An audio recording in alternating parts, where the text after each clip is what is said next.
Hey, what's going on, folks? It's Kiss Shorty Gaming Nation.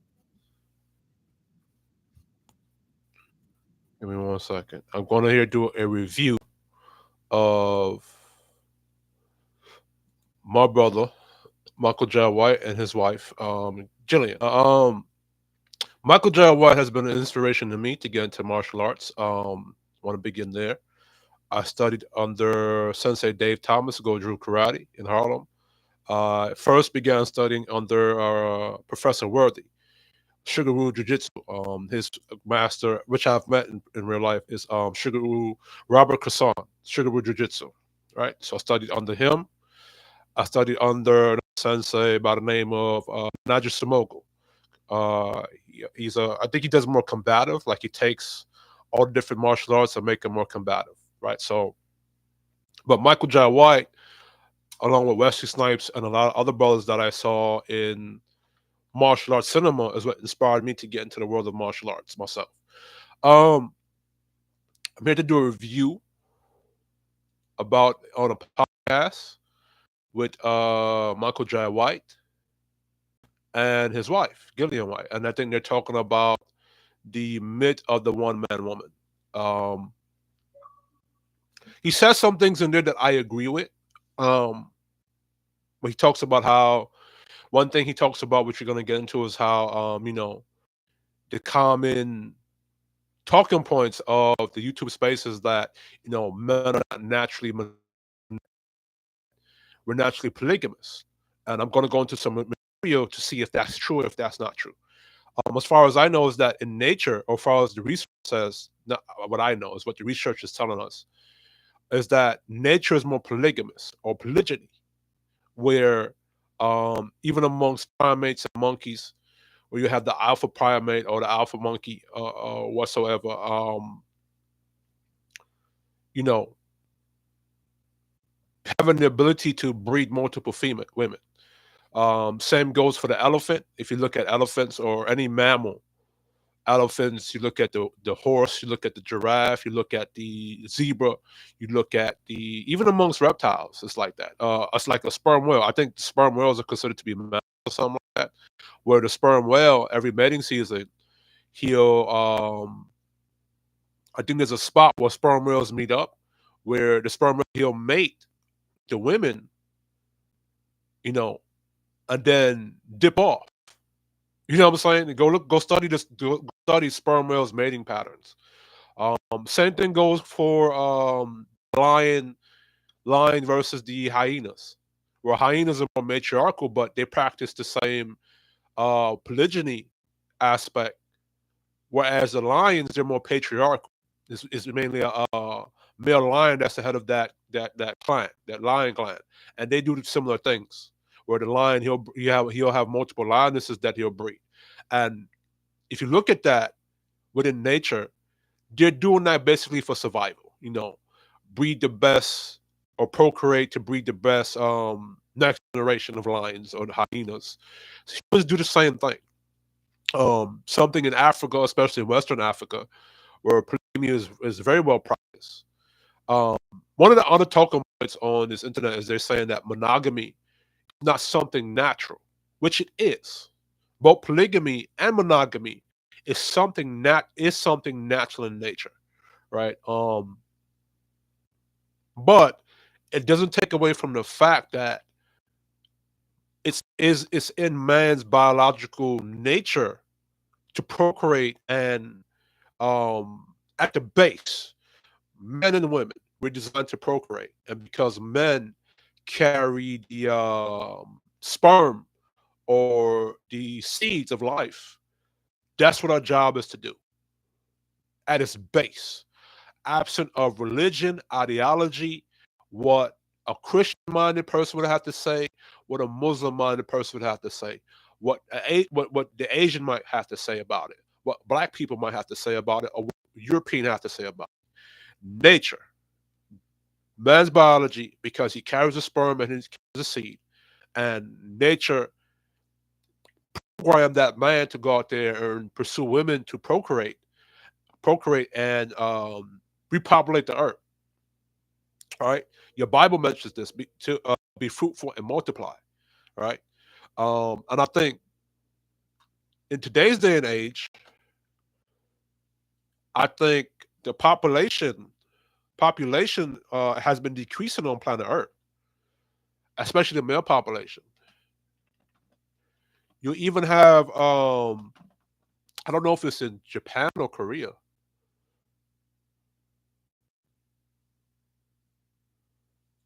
All right, and I think the world population is in decline. I think in Japan or Korea, I forgot which one. I'm probably gonna pull it up where they're having that issue, right? Um,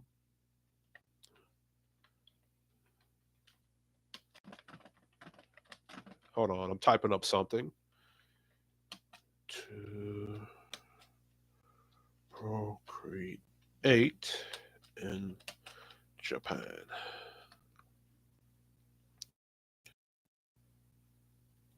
Now, there's something going on where they're saying that Japan or Korea wants to pay black men or offering black men to impregnate their women, which um, one thing about the Asians, no offense to the Asians, is that they're very intelligent and they can see something. And Michael John White is going to touch on it that may have been a stereotype in the American space or Black American culture or the Western culture where a stereotype has been attached to black men, and even to in our point of view or our eyesight, it's a negative. But other cultures like the Asian, like maybe Japanese or Korean, they might look at that and say, "Well, since you're that fertile, and over here in Japan, our population is decreasing. We'll pay y'all to come help us repopulate." But we're gonna go into that, right? First, I want to play. This video right here. I hope to God my internet, Love strong. which I should have pretty good internet. Like my upload speed is like 500 and my download speed is like 100. So I don't know how my internet is slow with streaming. Our podcast. Yes. And today we are going to talk about the myth of the one woman man. Hmm. Okay. Now, this might sound kind of familiar First of that all, there's, shout out to Michael J. White and his wife Gillian White, right?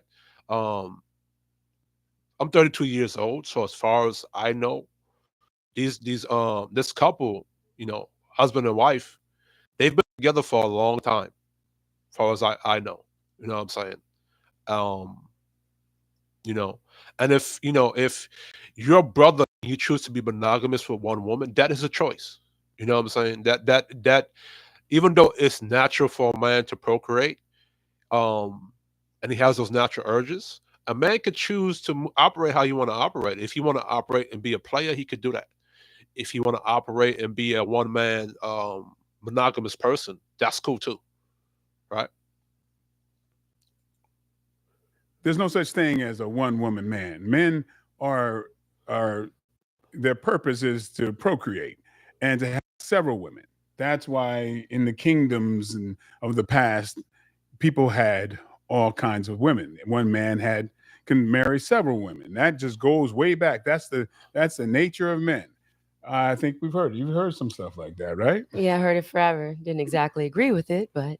Oh, let's see if that's true.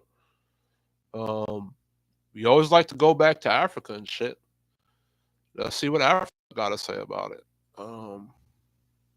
Which just because it came from Africa, me personally, don't mean I'm gonna do that shit, or because my African ancestors did something, don't mean that I'm gonna do that. Because what they're doing now is because monogamy is built as. It's also been said in the Nation of Islam. If you go check out Shahrazad Ali, she talks about this a lot, where monogamy isn't something natural and it was created by the European. And even though the European men, they're not naturally monogamous either. And I think that's all men across the board, not just black men, where we're not naturally monogamous. But I think monogamy still has the best structure and best it's the best structure when it comes to relationship out of all the natural polygamy and polygyny thing that has been going on the planet. Just because it's something in nature doesn't mean it's necessarily good for the human being. It might what's good for the primate or the elephant might not be good for the human being, might not be good for the humans. A human that is more complex, more dangerous, more chaotic, you know what I'm saying, might need more rules and structure to govern each other. But but then we still have to go into Africa and see, how did they govern themselves? Let's go here. Um, wow. Feminism and Social Criticism by Mina Salami. So I guess she's you know what's so funny is that, as Gillian White said, that she didn't like the idea of polygamy or a man being able to sleep with multiple women. But I find it funny in today's day and age. It's mainly black women. I'm not talking about Gillian White specifically. It's mainly black women championing polygamy, and they keep going back into Africa and feminism using Africa. Because mind you, Africa they say it was a matriarchy, right? And they keep using polygamy to say that a man can have multiple wives and stuff and whatsoever, and they're cool with that. But what we're being told is, but as Gillian White's uh, assessment of that of polygamy or a man having multiple women, um, if that's something that black women don't like, why is it now they keep going to Africa, and now that Africa, you're saying that Africa is a matriarchy, they're now more agreeing to polygamy. See, you can say you agree to polygamy, but what's the intentions behind polygamy, right? You can have two people talking about the same talking point, but both of their premises could be different, or one person could have his premise could be different than the other person's premise on the same talking point. So you can say, I agree with polygamy, but from that one person's perspective, why did they agree with polygamy? And another person's perspective, why did they agree with polygamy? Right? Now, from a feminist standpoint, based upon how feminists think, they could be looking at polygamy as, well, they're not trying to be up under any structure or hierarchy. You know what I'm saying? They could be under where they have to compete for one dude.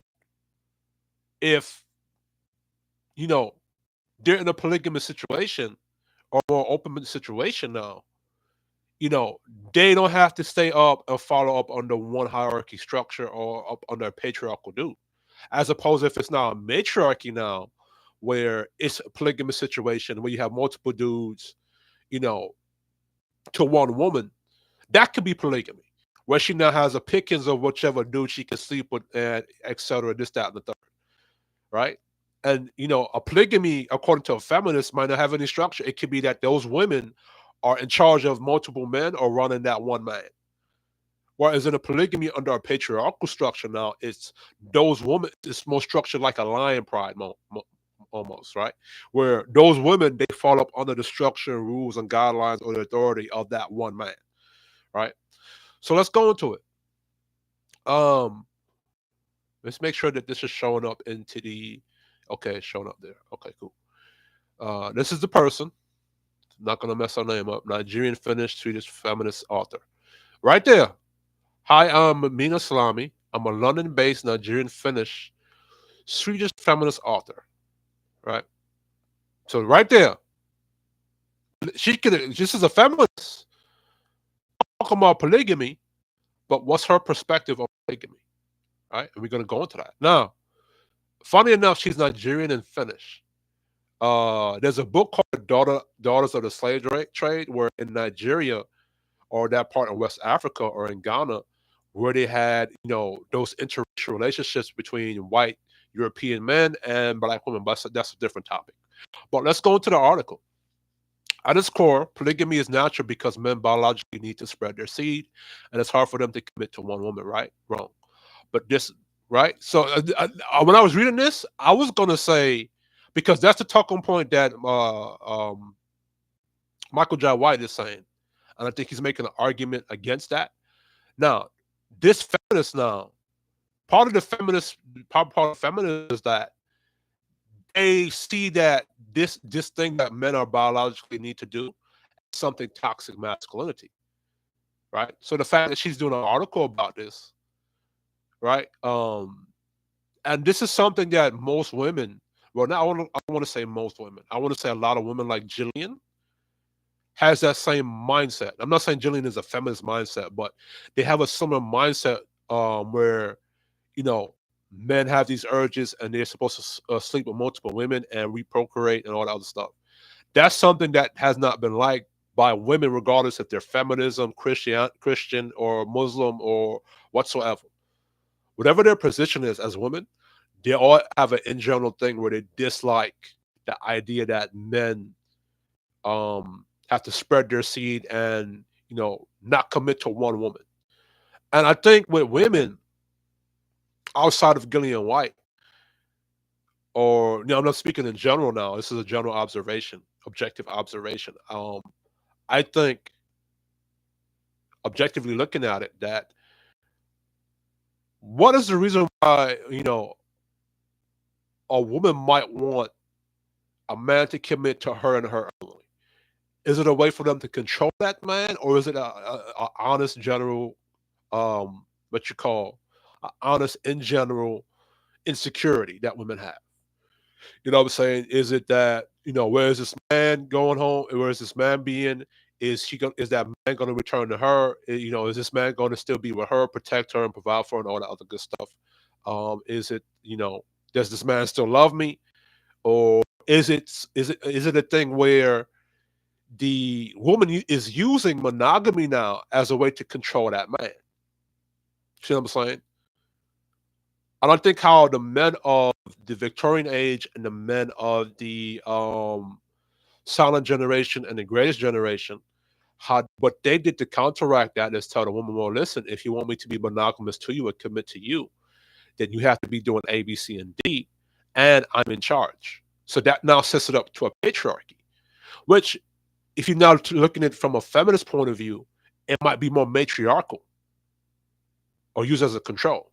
Now, if you're looking at it, I think for the most part, the average female like Gillian White, maybe she's probably looking at it as an honest insecurity. Like, I want a monogamous situation. I want to be in a relationship with a man that I love, respect, and want to follow, and I want that man to be committed to me. Like, I'm going to commit to him. That could be the average female from Gillian White's perspective, right? But let's go into this article. For instance, Ghanaian President Kwame Nkrumah wrote in his autobiography that, however unconventional and unsatisfactory this way of life may appear to those who are confirmed monogamous, and without in any way trying to defend my own sex, it is frequently accepted fact that men is naturally polygamous. Unquote. And following a law that would protect women in polygamous marriages in Tanzania in the 1970s, male deputies protested, saying if a man has to get his wife consent to a second marriage, the African tradition where man has always been superior to woman will be endangered. See, mind you, the person who's writing this argument is a feminist, Nigerian feminist. So keep that in mind. In modern times, President Jacob Zuma of South Africa has defended the tradition in similar terms, saying that it's better than cheating, which he has nevertheless also managed to do. Damn. Status not sex. So this is the next. Yet, even if natural urges are the reason men might choose polygamy today, which I doubt, considering it would take an admirable viral man to keep an amount of women sexually satisfied. That is absolutely true. Like, to keep a bunch of women sexually satisfied. Now that is saying that women are just as sexually charged as men are. So a lot of you dudes, black, white, or whatever. I mean, when you're just, it's something different when you're dating now, but not to commit yourself to multiple women. And we're gonna go into how in Islam is done, because I think in Islam, if you have more than one woman, you have to treat those women equally. So, you know what I'm saying? So let's keep going. Furthermore, women also have natural urges. There you go. The truth is that polygamy was to do with status and wealth. The more wives a man had, the more his wealth grew. Why? Because it was women and their children who worked the land. Now let's go into that as we talk about reproducing and how. So let's go into how the bloomers, silent generation, and greatest generation operated. Right? If they had farmland, if they had, because a lot of silent generation and greatest generation black folks, they actually had land. So while the father went out to go work and bring home you know, the provisioning, if he had children, those male children could help him go work. And now, if he had female children with that wife, the female children could help work on the land too, help with the household and stuff. Now, if those male children were to go marry on to a next family, they'll have an extended family, and same thing goes for those women. And now that family got bigger, more people got produced to work the land and build more structure on that land, build a more either community like Black Wall Street or a nation. So you can look at it like that too, right? Um, but I think, but that's something I think common in back in those days, especially in medieval Europe, where women and children would work who worked the land. You know what I'm saying? So for you guys who are talking about traditional or 50-50, women did work in Africa. So for those of you black women that want a traditional situation thinking you're not going to work, that's BS. Your African female ancestors, they worked. Look, as it says, worked in the land, right? Let's keep reading. This is also why, contrary to popular belief, monogamy was equally common in pre-colonial Africa, if not by choice. As historian Simon Johnson writes in his seminal book, only the wealthy can avail themselves of luxury of polygamy, which I think what Michael Jai White is going to go into. And I agree. I think wealthy people, and in today's society, the wealthy person will be the six-figure guy, because that's one of Kevin Samuels' talking point. Rest in power to Kevin Samuels. Um, Polygamy is for the wealthy, in my opinion. Even though you have wealthy guys who got money, who was in that six-figure bracket and above, they have monogamous situations. You know what I'm saying? So to Michael Jai White's argument, which he himself is also a successful brother, um, his argument against Kevin Samuel's argument is that he sees more successful men in a more monogamous situation. Now, I think what Kevin Samuel's thing was that he was talking in the beginning about the six-figure guy, the wealthy guy, in that aspect. Everybody just took that talking point and ran with it. And I think the reason why Kevin Samuels was talking about it is because for a long time, and I'm 32 years old again, for my lifetime and before my lifetime, you always hear black women talking about, black men need to make more money, and black men need to do this A, B, C, and D, and make all that type of money A, B, C, E, F, and G. So I think Kevin Samuels' counter to that was, well, if you want this type of guy, you got to be this type of woman. Because in black culture, in the black community, there was always a standard and criteria for the men to follow. But the men were not allowed to put a criteria or standard for the women to follow. You get me? So that's where Kevin Samuels stepped in. And I think later on, before Kevin Samuels' passing or his transition, Kevin Samuels had changed up his message to more of the average guy, the blue collar guy, the regular guy, the regular woman, because I think he understood that the middle class is where most of those relationships and most of those that you call family structure or those nuclear family or patriarchal structures in the middle class, working class, and I think a class lower than that. I think that's where um, majority of that black family structure is going to come from the middle class, from the working class, because that's where you see more monogamous relationships take place, right? Where it's one man to one woman, that woman following that man's leadership and authority, and you create a bigger black community. Because I think in Western culture, the black community is population is declining, with with the thing where we're killing each other in the criminal element, or it's difficult for us to be into relationships with each other. Planned Parenthood, it's a whole bunch of crap in the black culture that's causing our population to decline. And where you're going to get most families from is from that, or nuclear families from in the black culture was from that working class, middle class aspect. So I think Kevin Samuel's message has changed up for that, right? But let's continue. Even for women, polygamy in ancient times was not always disadvantaged. Through polygamous marriages, women in pre-colonial Africa often had greater personal autonomy. As new wives joined a compound, older ones could focus on their trading. A successful woman trader, such as I guess that's a tribe in Yoruba land, had a lot of power. While autonomous females traders are traditionally linked to West Africa. Studies have found a long history of women trading also in places such as among the Kayuku in Kenya, as well as groups in Uganda and Zambia. Also, women could take lovers that would pay husbands for the what? Also, women could take lovers that would pay husbands for the loan if the husband allowed it, which some would if the wife was not the first or last. Yo, let me read that part again. Also, women could take lovers that would pay husbands for the loan. So, in other words, they're loaning out the women taking lovers and would pay husbands for the other guy to loan her out to the other guy. Kind of, almost like kind of prostitution a little bit. I can't say that word. My bad. What you could say? Um, Pro institution. There you go. It's kind of like pro institution right there. If the husband allowed it, which someone would if the wife was not the first or last. So you had to be in the middle, right? In Guinea, I'll bet during colonial rule, in order to escape nagging husbands and join the independence struggles, women went as far as to acquire wives for their husbands, as explained in Emancipate Your Husband.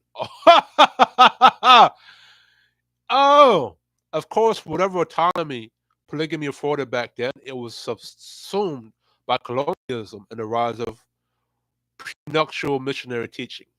What? What? I don't know if this was the. I don't know if this is the proper reading, and I probably pronounced this wrong. I probably have to look this word up though. What about love? Which I think in today's society, ain't nobody doing polygamy for no structure in Western culture. Everybody doing polygamy because they hot in the pants. Most of the women today, they hot in they pants. I can't say certain words on YouTube, and the guys they missile is hot. So that's what they're doing polygamy for. It's not really polygamy. It's more non-monogamous or open relationship that's going on in today's climate, because there's a lot of hookup culture going on. So people want to have the benefits of a relationship, but at the same time sleep around with other people. You know what I'm saying? And the only reason why that can be done in today's society is because you have protection, you have condoms, you got contraceptives. You know what I'm saying? Which I think was one of the reasons why polygamy was created too in earlier times, was to prevent all that stuff, right? You can't just get pregnant by a random dude and put that on the father because there's DNA testing nowadays. So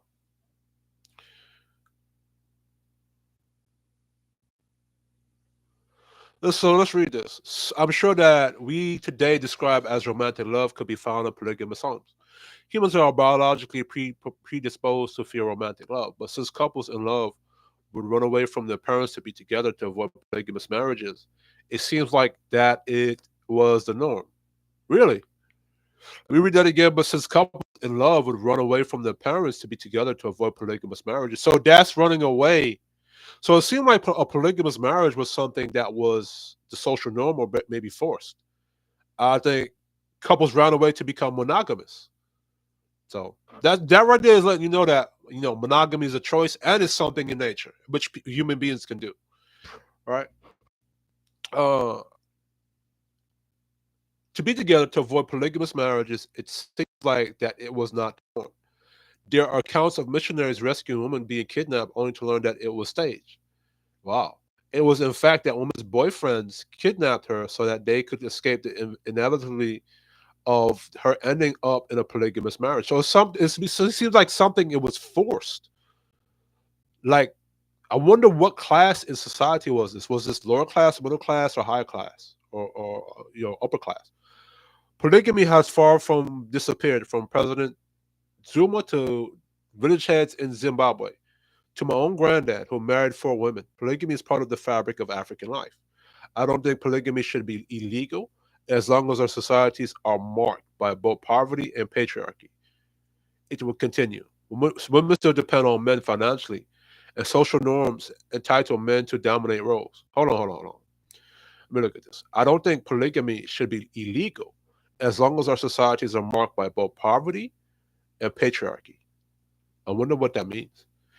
It will continue. So it's like she's trying to say poverty and patriarchy is the same. Oh, you know what? When it's more of a patriarchal, meaning that the man is the head of the household, it's more financially stable. As opposed, because that's actually something that you can go look up in nature. When it's more patriarchal and the man is the head of the household, you see it in they do stats about it between single father households and single mother households. If it's a single father household, it's more financially stable, it's structured, as opposed to if it's more matriarchal, it's more poor and broke and in poverty. So maybe that's what that's talking about. All right. We still depend on see, and it's saying it right there. Women still depend on men financially, and social norms entitle men to dominant roles. Of course, I wish both poverty and patriarchy would end. Wow. And I certainly think that as long as polygamy is legal, women should also be able to marry one man. Also, some people might be generally happy practicing polygamy. And that's what I'm talking about, right? See, because this is coming from a feminist perspective, and she wants to end polygamy, well, she wants to end patriarchy. And the reason why she wants to end poverty is because without poverty, you wouldn't need patriarchy, right?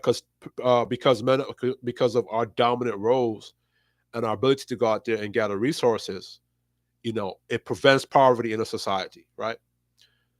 And she wants to also be able to marry more than one man. So they want to do the same. So they want to set it up to kind of be like a hyena client, but they can't do it because if it's the woman of the head of that situation, it's going to be more impoverished, right? Um.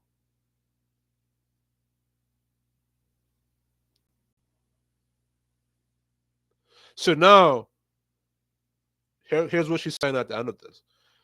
Please spare me that the machos feel that polygamy in African society is about men's natural sexual urges. It's not about sex, it's about status. It could be about both at the same time, man. It could be both about sex and status. And you also came up and said somewhere in this paragraph, you said that women had urges too. And you're saying or you're saying that for women it's not about sex? Because somewhere in this paragraph, if you go up here, you talked about women having those same sexual urges, right? But you, so it could be both at the same time. It could be because of natural urges and about status, right? Because if it was about status, you wouldn't mind patriarchy. Because of his status, you're gonna have status. But as something said here in the article, you had men marrying, you had women, you know, loaning themselves out to their lovers or trying to run away from their nagging husbands and get their wives and shit. I mean, that's the structure. That looks like chaos all over the place, and that sounds like it benefits more the women than the men. You know what I'm saying? But anyway, um, this right here. So they want to get rid of poverty and patriarchy, And the reason why they want to get rid of patriarchy, even though patriarchy is not perfect, but the patriarchy or masculinity, because it brings law, order, and structure in a society, and the women don't get to do whatever they want to do in that structure, that's the issue. That is the main issue in today's society, or whatever. But we're gonna go back to Michael J. White and see what he has to say.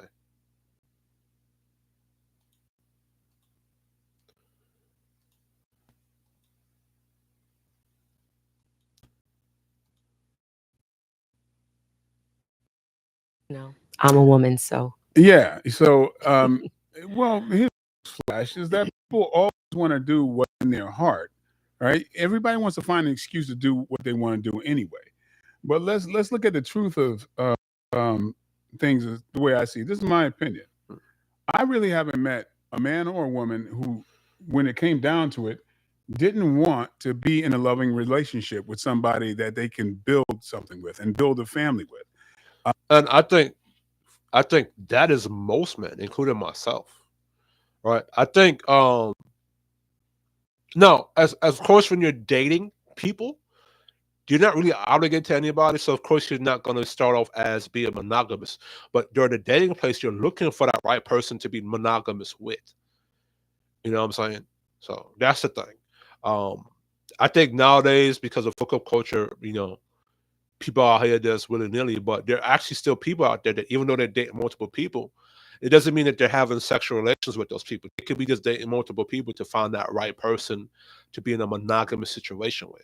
I think how a lot of other people are moving in today's society is they're into sex culture, hookup culture, and a lot of extra activities. They're not really there for.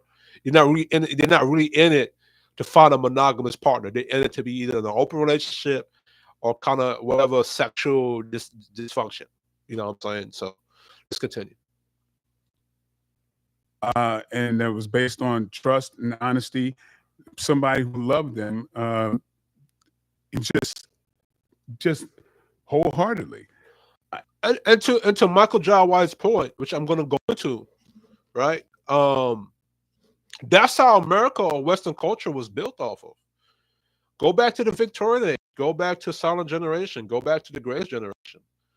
Those were monogamous relationships where the nuclear family or was more patriarchal, where the man was in charge and he found out one woman that he could spend the rest of his life with. And they could be of service to each other. They can be where the man he was in service to his purpose and his society, and his woman was in service to him, and they both was in service to each other. To create a next generation of bloodline. So, for the most, because even traditional relationships like the Victorian, that took place in Japan and China, and a lot of other places in the world, and it gave them success too. The Victorian age, I think, started in Europe. It was modeled after, I think, one of the queens. I forgot who, but everybody followed that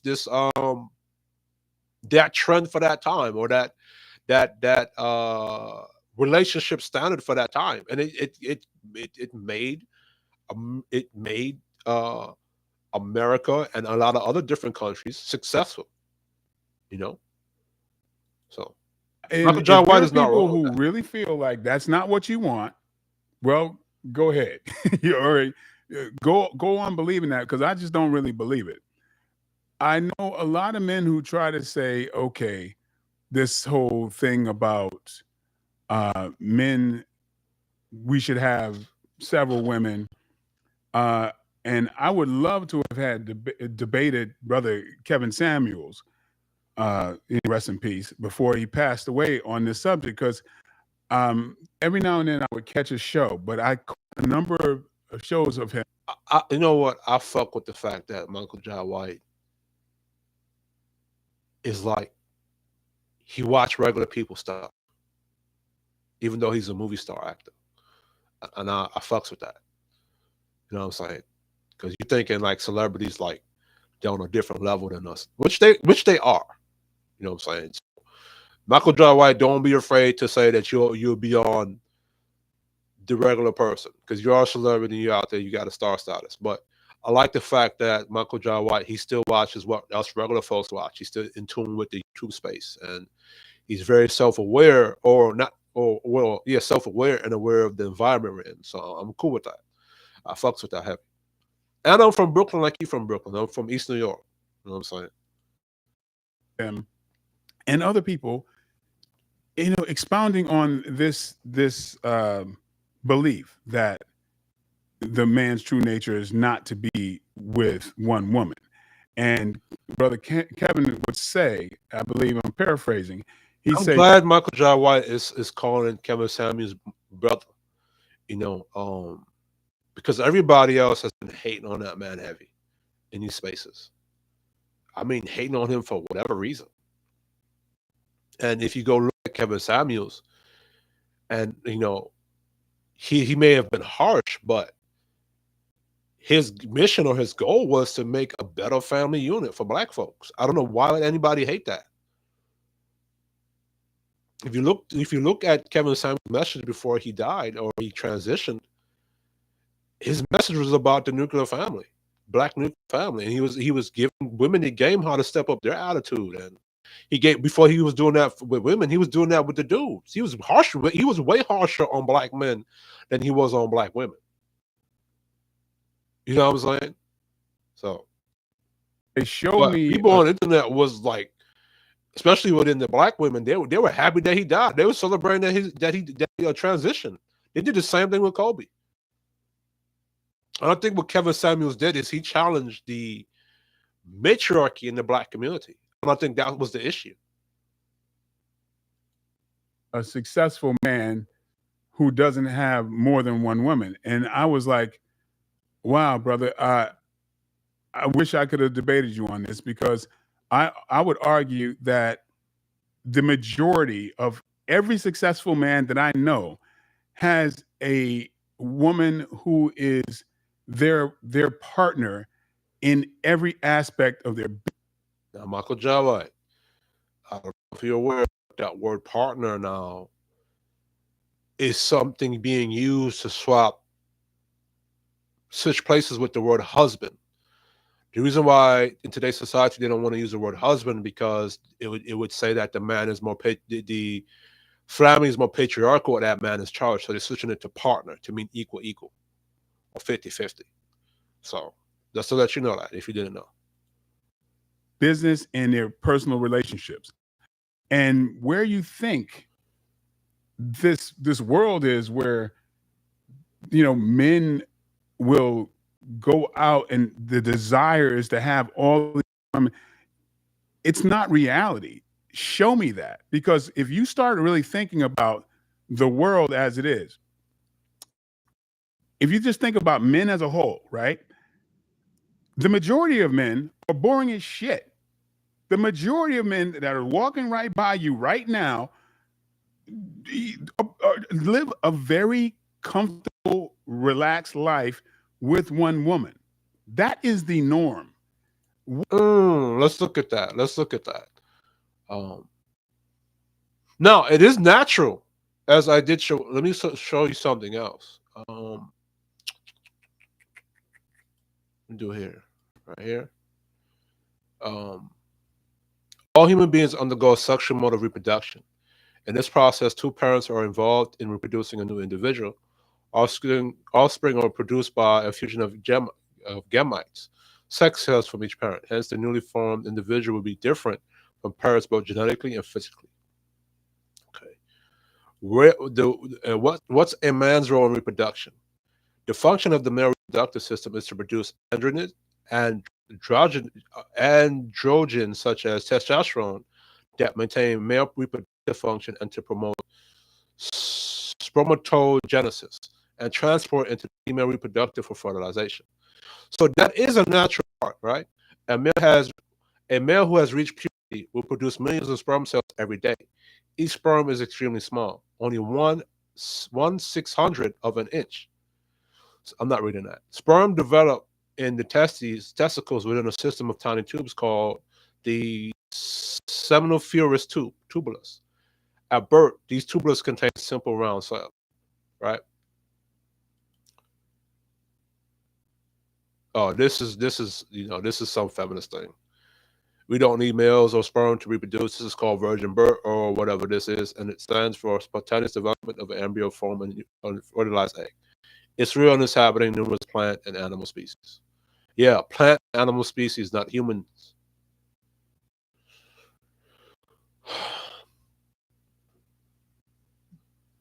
Right? Um,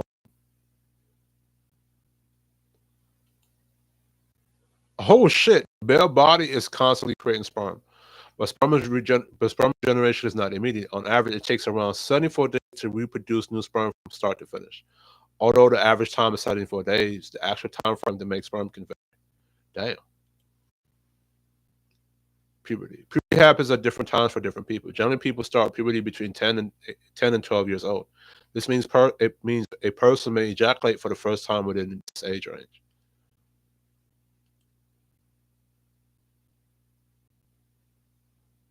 Uh, in my opinion, I think because man is constantly evolving and learning, new sperm cells get created, or whatever intelligence, like the sperm cells are being upgraded by whatever knowledge or experience that man learns or acquires throughout his lifetime. All right. This is going into biology, the system. Let's go. Right, this right here. Reproduction is the process by which organisms make more organized organisms like themselves. But even through the reproductive system, its system is essential to keeping a species alive. Like other body system, it's not essential to keeping an individual alive. In the human reproductive process, two kinds of sex cells. Oh, I think I already read that. Meets a female reproductive system. When sperm fertilize an egg, this fertilized egg is called zygote. The zygote goes through a process of becoming an embryo and developing to a fetus. Right? So that goes into there. We're not gonna go into all of that. All right. Let's go here. This is the desire to procreate. If we think about humanity, there's an innate instinct for us to procreate. The natural sexual drive of both men and women. So it's in both the men and the women to do this. Because if you think about it, men in their 20s, both men and women in their 20s, their sex drive is through the roof in your 20s, especially for men, because our testosterone is high at that time. Now, it's a thought that once men have done their job to procreate, like say they found a woman, and he gets her pregnant, and he has children, that sexual desire dissipates.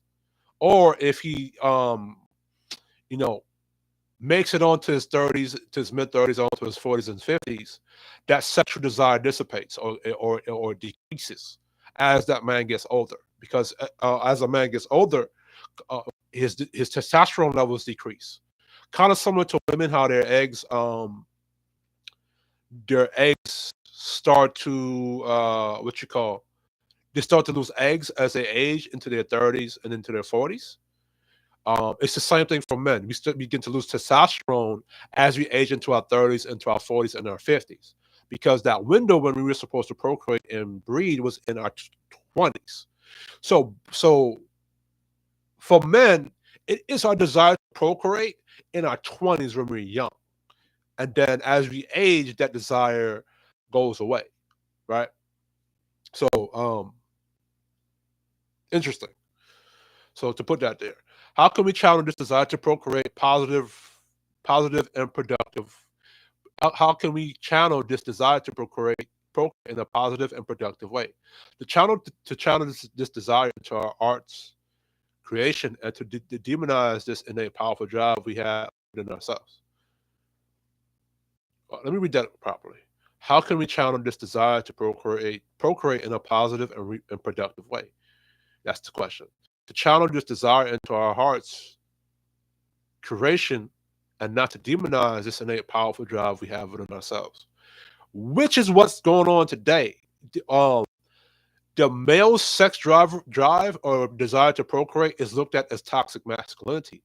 As when the woman's sex drive is through the roof, aka 3 or 4 phase or hot girl summer, it's empowering. Sexy reds and the Ice Spice twerking and shaking their ass, or you go on Twitter, you see all Instagram thoughts and the Instagram models with their booty out. That's empowering.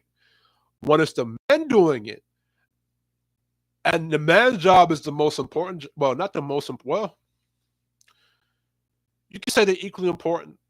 The thing is, if the man doesn't plant sperm into that woman's eggs, her eggs is going to lay dormant without that man procreating. And if it wasn't for that man, for that woman, that man wouldn't be able to plant seeds. So, you know, but the thing with man though is that with men, we have to which is the best thing about today's society, as it was from the the Victorian age. Today, men have the ability to really take care of themselves, go to the gym, eat properly, work out properly, to improve their their physical, improve their mental, improve themselves spiritually to be the best possible man possible, so that when they do procreate with, and I think there's a study about that with black men, something about our infertility and the way we eat affecting our fertility.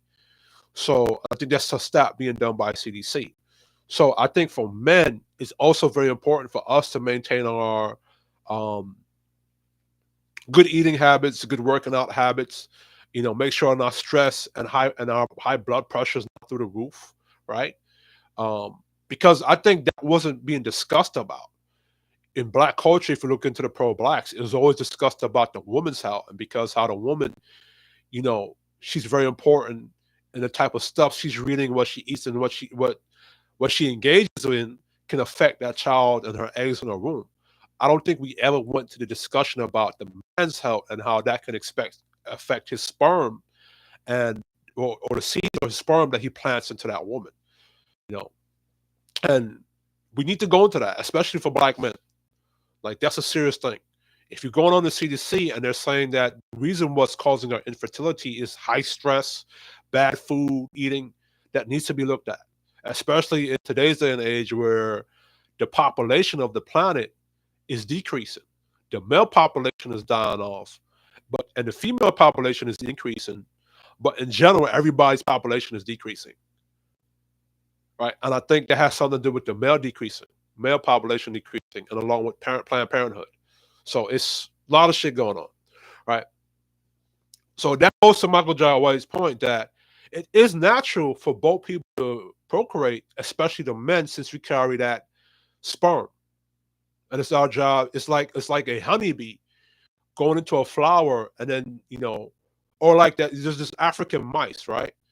And what the African mouse does is that when it eats seeds, it walks around and dropping those seeds in the African desert. And because of this, it keeps the grass, or it keeps whatever plant, um, mouse, I think. And it goes around eating seeds, and then it drops those seeds into the dirt, and it grows. Whatever seeds is dropped, it grows. So that's what man is. You can see that. You can see that not only in men or mammals or with reptiles or insects, but you can see that in nature amongst flowers and plants and all the other good stuff, like bee pollen. Bees go from flower to flower pollinating the flowers. Same thing goes for, I think, is it just bees? Oh, butterflies. Butterflies do that too. You know what I'm saying? So let's go here. What kills our sexual potency? Overconsumption of shit. Going right into it. What kills our sexual potency? Overconsumption of alcohol, drugs, weed, vegetarian vegan diet, not enough meat consumption, perhaps over stimulation of porn, cold environments, lack of sleep, and overstress. From biological perspective, let us think and consider. Which conditions are wow? So they say porn contributes to sexual potency. Oh, and what it says overstimulation from porn. That okay? So it's doing too much. Vegetarian vegan diet, not enough meat consumption. I wonder why. I think that's going to upset a lot of the vegetarian and vegans out there. Um,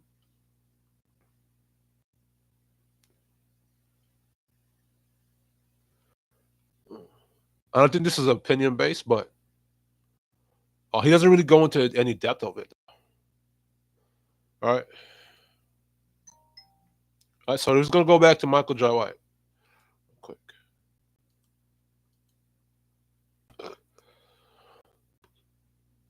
What we tend to do is look at these alpha males who have their choice of a flock of women and use them that as the example. Somebody who has all these options where women are constantly after them. That is not the regular person.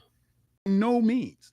If you are driving the highway and you look at lights at night that are lit up, No, Mike.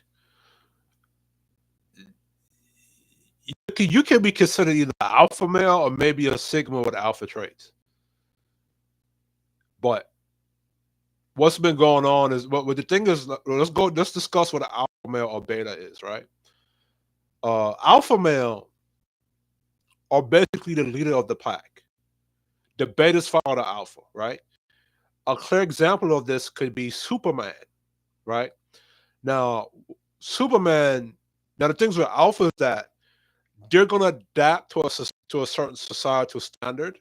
So, based upon what that society standard is, the alpha is going to become that standard, and that alpha is going to push that society forward. And then you now have Batman, who's basically a sigma, and who's a sigma, tends to go against those societal principles. Then you have the betas now. The betas, they tend to the betas who tend to make up that society, they tend to follow the alpha.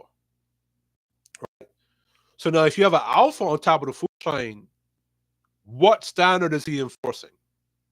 You know what I'm saying? And then now the betas, they're gonna now follow that standard. But then you have a couple of intelligent people who are more intelligent who will say, "Well, I don't want to follow that standard. I don't agree with that. It's not kind of standard." But I see a common thing is that now on the internet now, people will often attack an alpha male or will attack an alpha male because he has this picking of women, which I disagree that I disagree a little bit. That it's only alpha that has options of women to pick from. I'm from Brooklyn. I've seen plenty of rap dudes who wouldn't be considered alpha get plenty of women. So I don't think getting women or having the option of women is solely subjected to a alpha prerequisite. Like you have to be this alpha male to get the most women. I don't think that's a prerequisite set in stone to alpha. Now in black culture now, like if you go to your high school or you go into the criminal element of black culture, where the dope dealer or the dope boy, he getting the most women, right? Maybe you can look at that and say that, right? But again, that's in the criminal element of black culture. If you go into white culture now, or you go into Asian culture now, it's something different. You see what I'm saying? Or even if you go into Muslim culture or Islamic culture, right? Even the betas of Islamic culture will have more than one wife.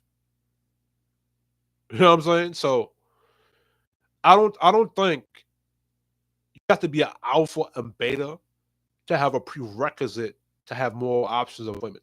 But I do agree with what Michael Jai White is saying is that you have a lot of alpha men on YouTube that are,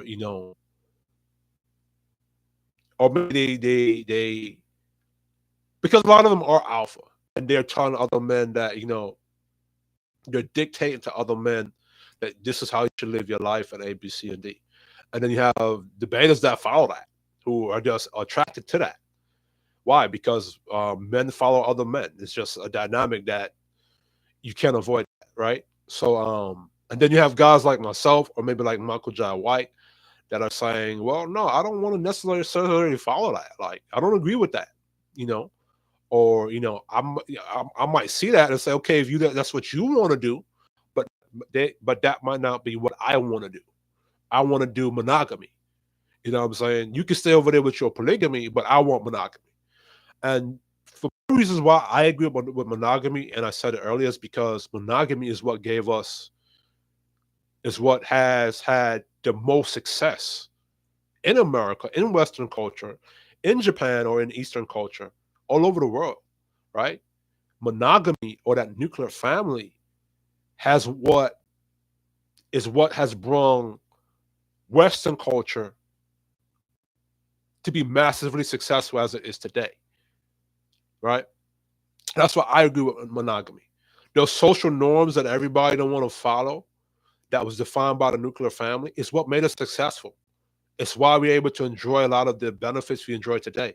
Something about the nuclear family, especially when black people engaged in it during Jim Crow, during sharecropping, after a little bit after Jim Crow, something about the nuclear family that when black folks engage into it, that even during World War II or during that depression, black folks were still more successful than every other group, right? Even though naturally when black folks was in Africa, right, they were engaging in polygamy, right? But now that they were brought here to America as slaves, when they engaged in monogamy or the nuclear family, they did that better than when they were in Africa engaging in polygamous stuff. So we have to look at that, right? So let's continue. The majority of I just disagree with everybody attacking the alpha. That's my only thing with the whole alpha and beta argument, because you could have an alpha that enforces monogamy, like Michael J. White. You could be an alpha that enforces that leading other men to believe in monogamy or regular stuff. Because you have alphas on every level of the game. You might have an alpha that's about monogamous relationships or traditional relationships. You might have an alpha that's about polygamy. You might have an alpha that's within Christian religion. You might have an alpha that's enforcing the or leading and enforcing Islam. Or you might have an alpha that's leading and enforcing Christianity. Or it's like a shogun, right? You have a shogun like Oda Nobunaga or Damu that's enforcing kind of feudal law or structure in Japan. Same thing with a king of medieval times. Same thing, So you have different alphas that might enforce their culture, their side of things. So there's alphas at every level of the game. There's alpha, betas, and sigmas at every level of the game. Now the sigma is different because the sigma he gonna move his own way. He's intelligent enough, and I'm gonna move my own way, right? So and still be massively successful. So um that's the thing. We'll have an issue with everybody alpha and beta on YouTube, and I do agree with Michael J. White that you have alphas on the internet saying, you know, these things, this polygamous thing is not natural, and it's not natural for men to be monogamous, which is true. Which is true, and I read articles. I'm going to go into more articles about that, which is very true, right? Um, But it's also in nature that you will find that you have men that are in monogamy, as I also read in the article. So that are people living their comfortable lives. Okay, the world wouldn't function if it were this way and everybody wanted to cheat. Everybody's desire was to get with as many women as they can and get away with it. I tell you, here you said that as if it's a negative, Michael John White, because in a dating game, if I tell a chick, yo, this is how I'm operating, not that I'm lying to her where I'm getting away with. I'm telling her exactly how I'm moving. Like it's like if I tell you that I'm a player and I'm moving amongst multiple women, I don't really plan to settle down right now, but I'm a player or I'm a Mac. That's not me lying to her. That's me telling her exactly who I am. You know what I'm saying? So if that's how most men in the dating market are operating, it's not that he's getting away with it. You know what I'm saying? And even if you're saying you're looking for a monogamous situation, you still have to date multiple women to find the right woman or play the numbers game to find one woman that you could be in that monogamous situation with. Right? Even from the dating process to the vetting process to the girlfriend boyfriend stage to the wife and husband stage. Right? As a man and you're trying to find a woman that meets your requirements or your standards, you still got to play the numbers game, especially in today's world, and date multiple women. I'm not saying you have to sleep with all of them, right? But you still have to engage and date and talk to multiple women to find that one woman that you can be spend the rest of your life with. So whether it's you're looking for monogamy, polygamy, non-monogamy, polygyny, open relationship, you still have to date multiple people to find that person. As a man, as a man, you have to date multiple women to find the one woman that can meet your program requirements or meet your structure requirements, right? There is a disturbing fact about that. And I want you all to think about that. It seems to be exclusive to black men. And there's a big problem with that. Whenever I hear that, Mm, I agree with that too. Even though it's not exclusive to black men, that's something that I've heard Asian men say about themselves. I've heard white men say about themselves. And white men are known for having their whole monogamous situation, like especially during the slave trade, where they have their own traditional monogamous relationship somewhere in Europe, but had their whole side piece family all the way out there in West Africa or somewhere in America somewhere. With some kind of with a black wife or some kind of Latin wife or something like that. White men are known for go look up Daughters of the Slave Trade. That's a good book to go read about that. Where you have white men that they'll have a whole family in Europe or Britain, but then they'll create another whole family somewhere in South Africa or I think Western Africa with an African female and create a whole half breed racial family over there. That goes on today too, like in places like Jamaica, where you have Chinese men or Asian men that might come from Korea, Japan, or China, and they'll have their whole nuclear family in China or Japan, come to Jamaica, meet a black Jamaican woman or a Trinidadian, or go to Trinidad and meet a Trinidadian woman and create a whole nother family in that country. That does exist. So um, that's not something that exists solely with black men. So let's go into what Michael J. White is going to say. this shit, I hear it applying to brothers, black men, right? And we need to look at the history of that shit. Okay, only a few generations ago, we were revered for making children that were free labor on plantations. Okay, that was what we were. That was what our value was. Even my own. Um, he is correct, and let's go into the history of that.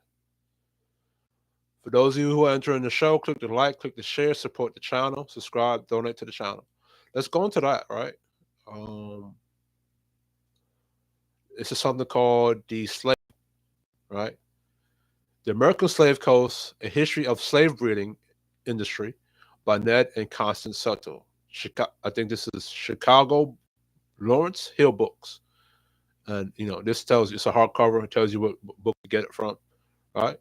Um, Slave breeding is the focus of this history of the United States from colonial times to the Civil War, the expansion of cotton cultivation, and the closing of international slave trade.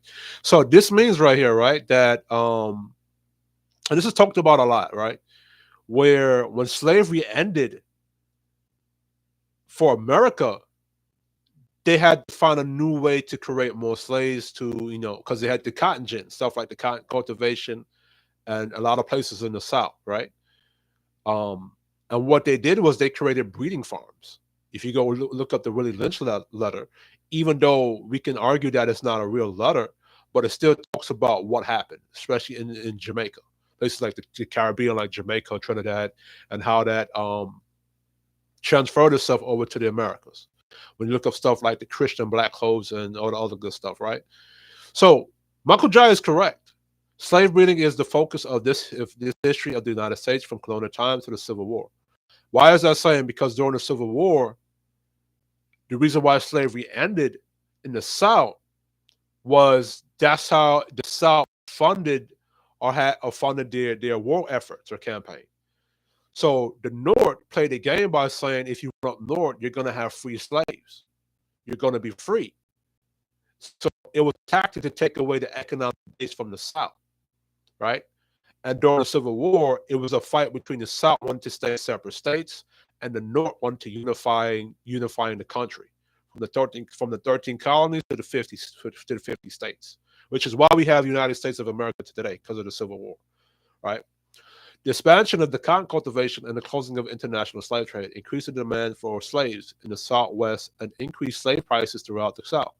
According to Ned and the concept sublet, the authors of the American Slave Code, slaveholders in the Chesapeake responded to these higher prices by breeding and selling slaves to traders up for southern markets. So that's what Michael Dryden is right talking about: breeding and selling slave traders for the southern markets. Slave. Let me look up something else. Slave breeder in Brazil. I think there was one slave.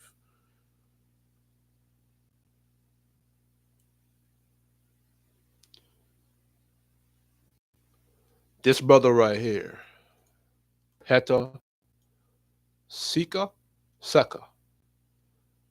Um,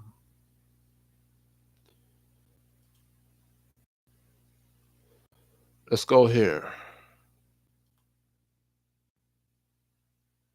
I think it's this brother here.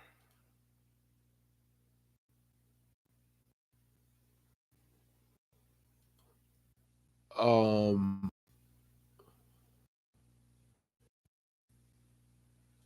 let's go here. This is Pataseka, a breeding slave who had no children. He was picked by his enslaver because he was strong, tall, powerful, and had excellent genetic traits. But that didn't stop him from fighting for his freedom and for what he thought was right. He led slave revolts, rebelled against plantation owners, and did his best to educate some of his children on how to survive. This is the story of a legendary man who has seen it all. For 350 years, slavery was the core of Brazil's economy. About 40% of the 10 million enslaved Africans brought to the New World were taken to Brazil. For centuries, every African who came here came as a slave. Slaves were so crucial to the economy that they did all the work, everything, while the white Brazil. So that's what Uncle John was talking about when he was talking about how black men, we were vying for our sexual powers and our breeding powers, right? Brazilians did nothing. This country was During also slavery.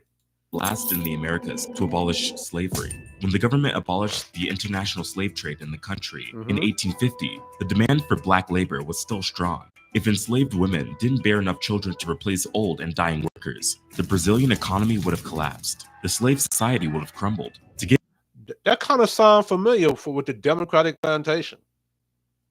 more slaves, enslaved Africans were forced to Dude, in the Democratic plantation and with welfare of the state, if you have black women today breeding a lot of black children, that supports welfare, that supports the prison, the pipeline industry, that supports a lot of stuff that the Democratic plantation benefits from in society.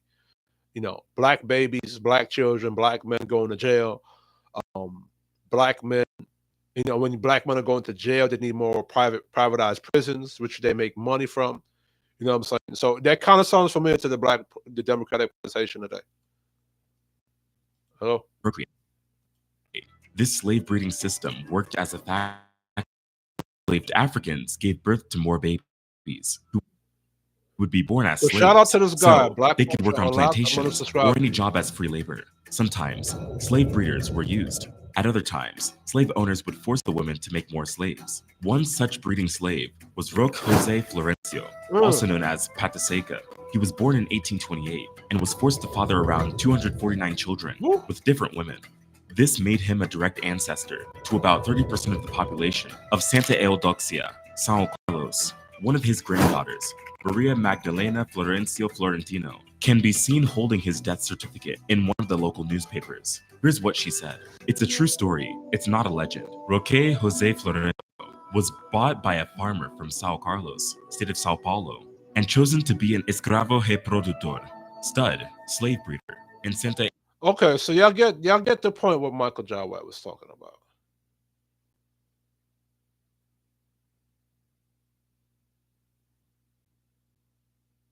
Uncle Ruckus. Why was he your favorite character, and what does that got to do with the show I'm talking about? So let's go back to Michael J. White. Michael J. White was right. Right. Here's the thing, though. Michael J. White. Um.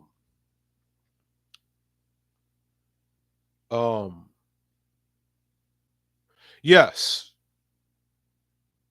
At the same time that white people, well, yeah, white people during the slave trade might have used black men's natural ability and weaponized it to create more slaves and use it as a negative. That still doesn't take away the fact that it is men in general's natural desire to procreate with other women, with women. Now let's take away the let's take away the ideology. Let's take away the new age bullshit. Let's take away all of the just strip away all of the ideologies from it and look at its base of what men are supposed to be doing, or the base of what humans are. We're put on this planet to reproduce and procreate, right? If men are carrying millions of sperm every day with high levels of testosterone in their 20s, right? And typically you have more women than you have men, right? And the black is 1 million more women than there is men. There's at least 1 million more women than there are black men. 1 million more black women than there are black men. And I think that's the same set for, I don't know the exact numbers for any other culture or nation or society, but the women are always going to outnumber, or I don't know if that's always or if that always has been, but it seems to me that the women always outnumber the men, no matter what nation or culture you go into, right? So at a human's base level, we're built to procreate. And because of men's testosterone and our um, millions of sperm that get created every day, that our purpose is to procreate and create more life. That's how human beings have able to be able to live for this long on planet Earth. It's because of that urge, especially when it comes from the men. This is what this when you talk about an endangered species, they're always trying to get, like you say, like tigers is an endangered species. They're always trying to get a male tiger to mate with a female tiger to create more tigers. So at its base, that's what human beings are supposed to be doing. And if for you guys in this red pill space now, what I'm going to say here is not to Michael J. White or to his channel, but to your red pill spaces and your manifest spaces. If men have a high desire to procreate, then the women are designed to be able to be able to match that energy on some level. Now, where the women can't match that energy is because with the women, when she gets pregnant, she has to bear that child for 9 months, which is putting her in a vulnerable state. Within the next couple of breaths, that man can breed 3 more women and get 3 more of those women pregnant.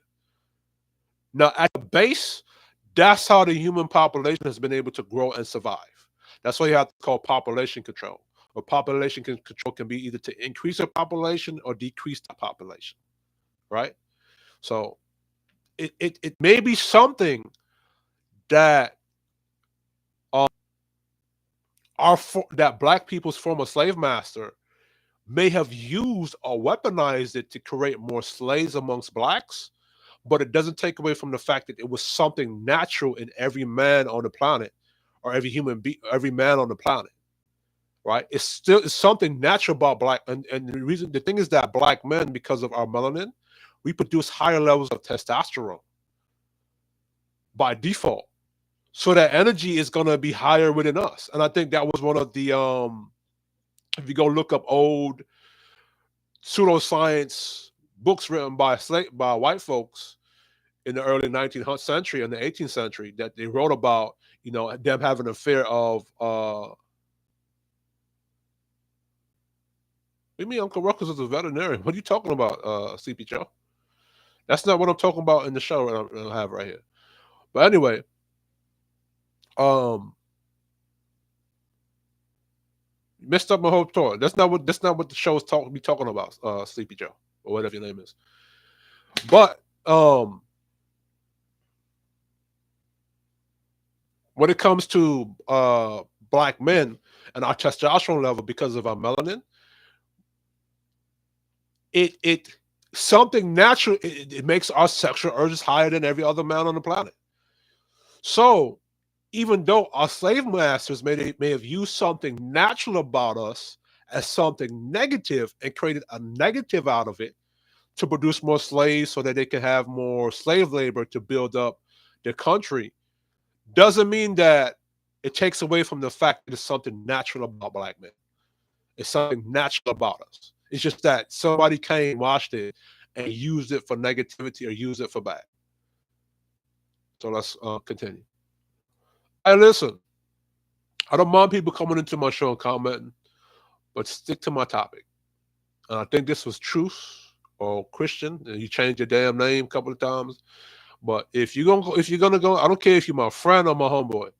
If you're gonna jump into my chat, speak about the topic that I'm talking about, or else I will block you. Right? As that just messed up my whole train of thought about what I was talking about. I don't know where you get Uncle Ruckus from.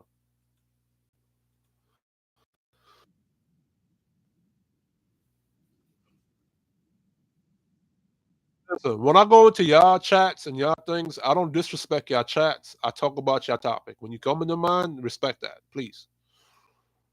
Uh,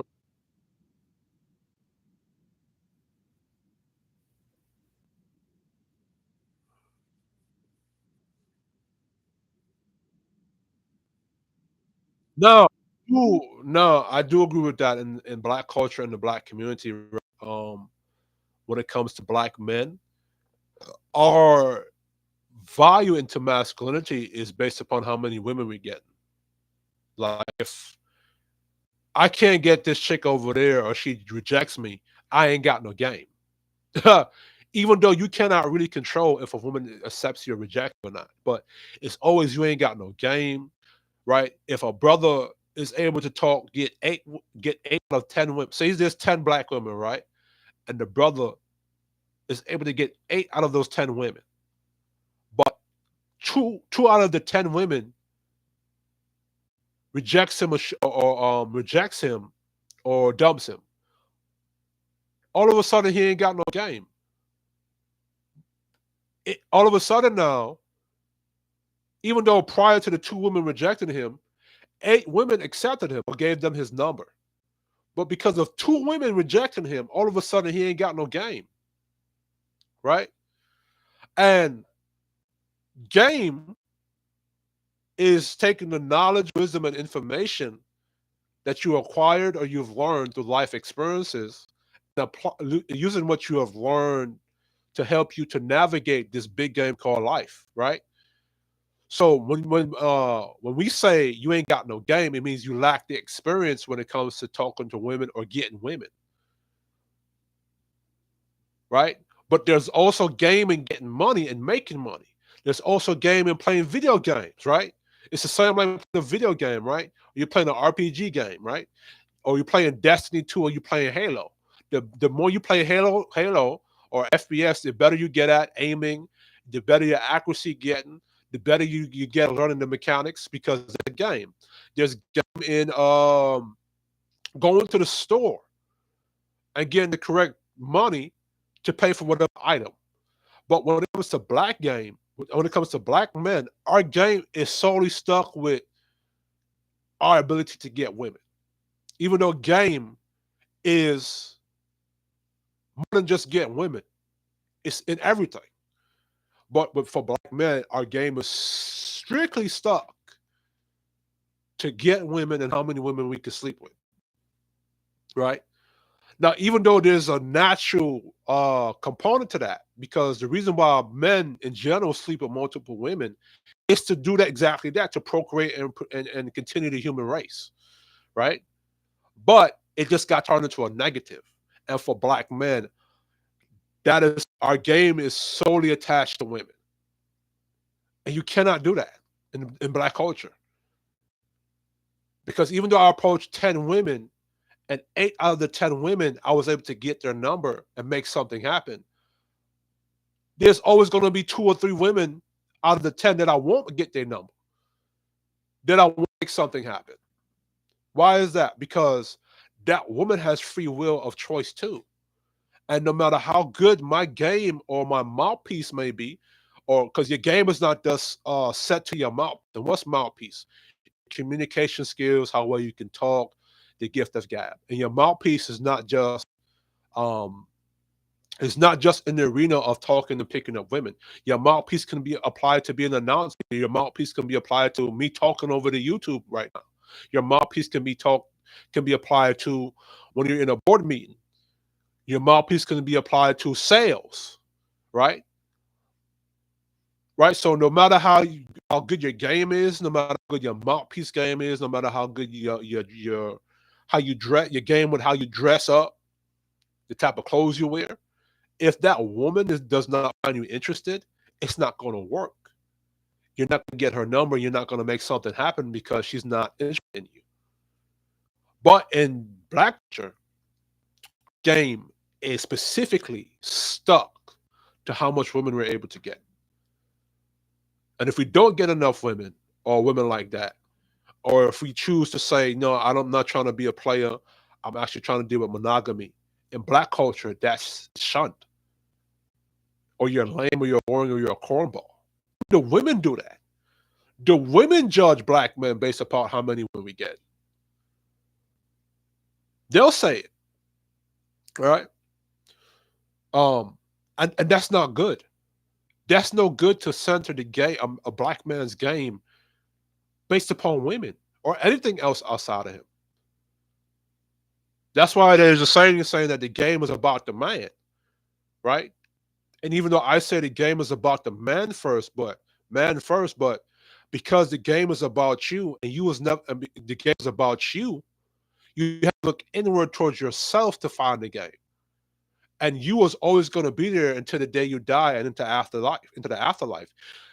When the game is attached to you and being about you yourself as a man, it's always going to be there.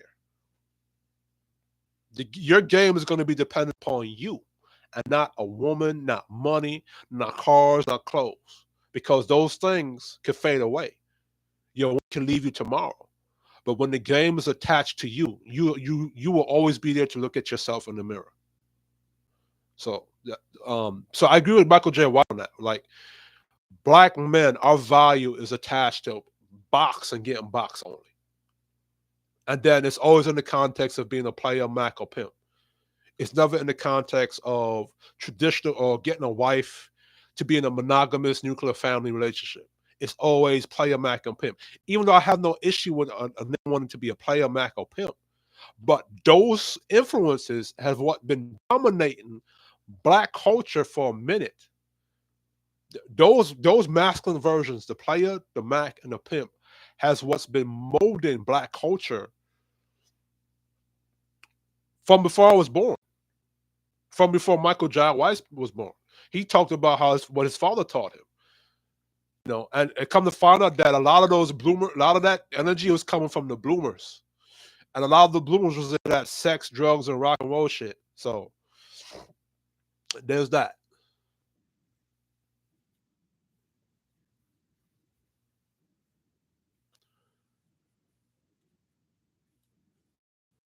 Uh Sleepy Joe, what do you mean about the LGBT community?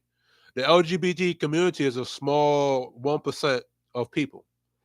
So that's not even the majority of black folks. That's a small percentage. Gay black men, that's 1% of the black male population. Right? Black men going to jail and criminal, that's a smaller percentage of the black male population. So those are also two stereotypes that doesn't apply for the majority of black men. Right? So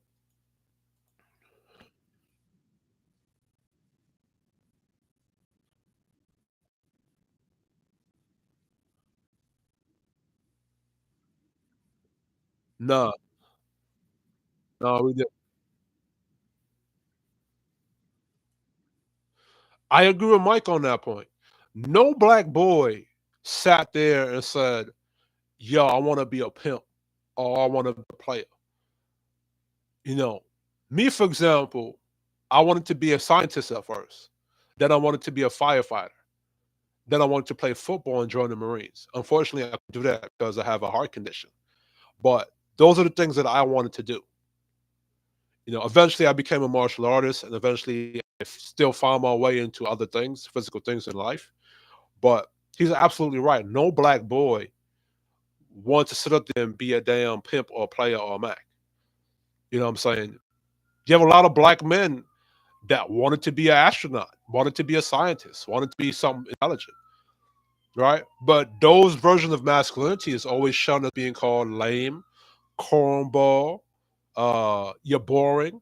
Like if you go back and you watch Fresh Prince, um, one of the characters, Carlton, who, in my opinion, was the best version of masculinity because with Carlton, he's no matter how many times you made fun of Carlton, he stuck true to him. But Will Smith's character, who was the player or the ladies' man, that was the one that was most praised. You know what I'm saying? So I give Michael J. White on that, right? That no black boy grew up there when he was born, sat up there and thought, you know what I'm saying, he wanted to be a player, Mac, or pimp.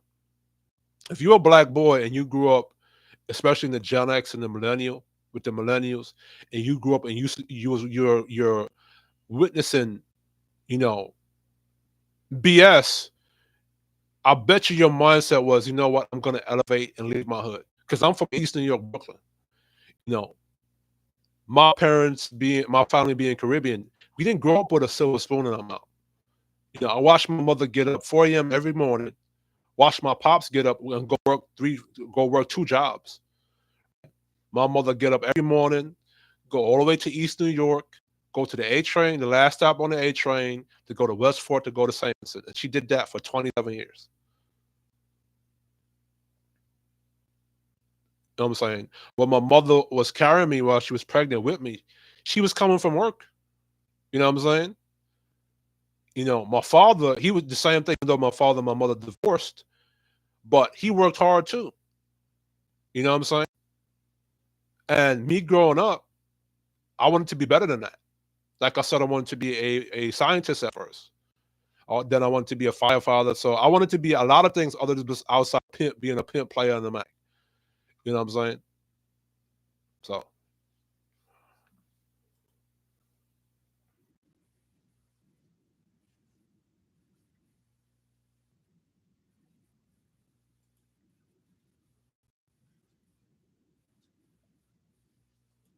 yeah, a lot of the Gen X black men. I think Michael J. White, he's in his early 50s, so he's a Gen X, right? A lot of Gen X men had that sentiment where, they didn't have a father in the household because of whatever their bloomer parent didn't do or did not do. And like if the black community in East New York, Brooklyn, especially in New York, and a lot of inner cities across the country, were crap. Like it was like a third world country almost. So you had a lot of black men in the Gen X period that wanted to be better than their environment, especially in Gen X. They wanted to create a nuclear family. They want to be better than how they were raised. Like my older brother, he's Gen X too. He's about 50, 51, something like that. Um, his family, the way he's raising his family, is a lot better than how we were raised. A lot better than how my mother raised us. You know what I'm saying? So Michael J. was correct.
Now that's the thing they're attaching to Kevin Samuels, that he needed money to get women.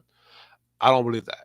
I think they're taking an assessment from a modern Kevin Samuels, or the final product or the final version of Kevin Samuels before he passed. Before Kevin Samuels got to that money, he was a like a regular guy on YouTube.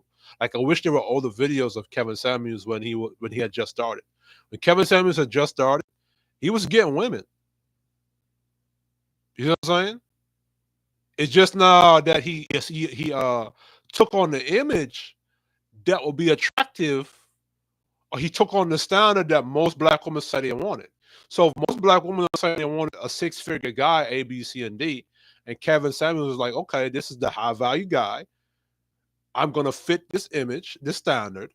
I'm gonna be the standard, and if I'm what you want, this is what you have to get to. So I don't think Kevin Samuels was a cat that started to get women when he got the money. I think he was getting women before he got the money. I think it was just using that money, the money thing, because that's something that black women, the type of black man that black women said they wanted. Black women in the black culture been saying they wanted a high value dude. Or they may not have called it high value, but they wanted a nigga that had a lot more money than them, right? So Kevin Samuels became that image to say, okay, I've become this image. Now I get to tell you what to do. Or because black women have been saying to black men, well, if you make this type of money, or if you're on this type of level, we're going to submit to your leadership. So Kevin Samuels became that standard, right? And told black women, well, I'm the standard now. And if you want this kind of masculinity, you got to step your game up. So I think that's why Kevin Samuels had that thing. Now, to what John White is saying, um, me, I never had money either, and I don't consider myself an alpha nigga or any of that. You know what I'm saying? I have that energy. What was that? No, I'm not white, anonymous elite. I actually have a video. I have a video on my channel that you see that I'm not white. So I'm not a white guy. I'm so-called black, right? Um, I have a similar situation. I never had money, but I was always able to get women, a chick. It's just with me is that I have a bit more higher standards with the type of women I deal with. So you're not gonna see me with a strag or hood rat, even though I'm from East New York, Brooklyn, right? And at the time I was going into religion, so I couldn't really, you know what I'm saying, pick or date any kind of chick. I had to be selective and structured with the type of woman that I was dating at the time. But at the same time, I was into personal training, martial arts. I wasn't really making money like that either. And I was still able to get women. But so I could see that standpoint from where Michael Jai White is coming from. But with Kevin Samuels now, as I said earlier, Kevin Samuels was just using that six-figure money thing, because black women for a long time were saying that if black men made this type of money, that that black women would submit to that type of man and be respectful. So I think that's what Kevin Samuels was doing that. And Kevin Samuels was a Sigma. For a lot of y'all who don't know, Kevin Samuels was a Sigma with alpha traits. In order for y'all to know that, you would have to have watched Kevin Samuels from the beginning, before he blew up and got famous. So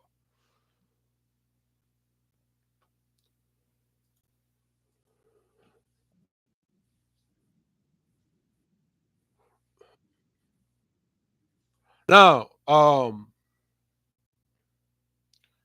there's nothing wrong with being an alpha or beta or sigma or any of that, right? If you're a man with fucking dominant traits and that dominant instinct, be that. There's nothing wrong with that version of masculinity.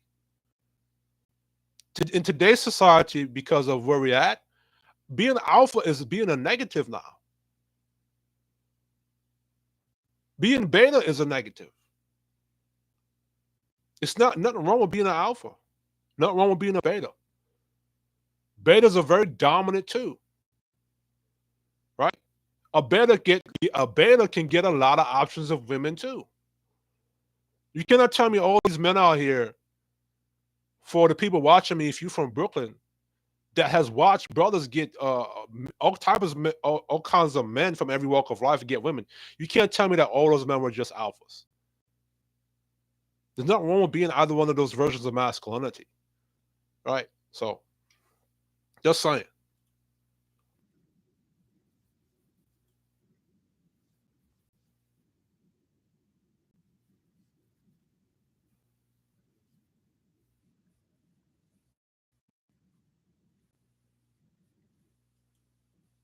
See what I'm saying? Game is only applied to women when it could be applied to everywhere else.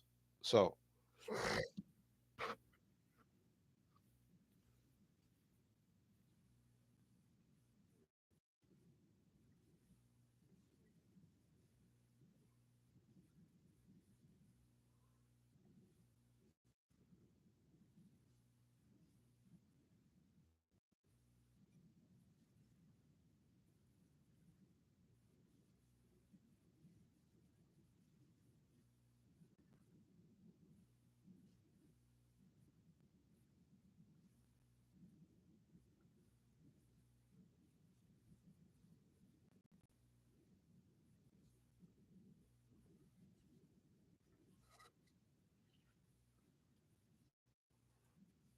I don't know. I don't know, Michael J. White. Maybe you need to go through that experience to kind of figure out what was really meant for you, right? But at the same time, me personally, I don't see an issue if a guy is doing that, as long as that's who he really is.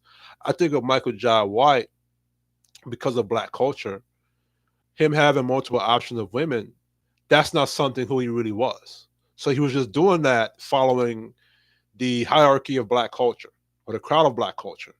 When he met Jillian White, it was like, okay, his wife, that's who he's meant to be with. So for Michael J. White, him having options of women might have not been for him, right? Just like for me, right? I went through that phase, you know, and I still don't know if monogamy is for me or polygamy is for me. And polygamy, I know for sure is not for me. That's not something I want to do or want to be. You know what I'm saying? But I think a lot of black men go through that phase. And I think the reason why a lot of black men go through that phase is because of the hierarchy of black culture and what version of masculinity is celebrated. And the versions of masculinity in black culture that are celebrated is the gangbanger, the thug, the pimp, the player, and the mag.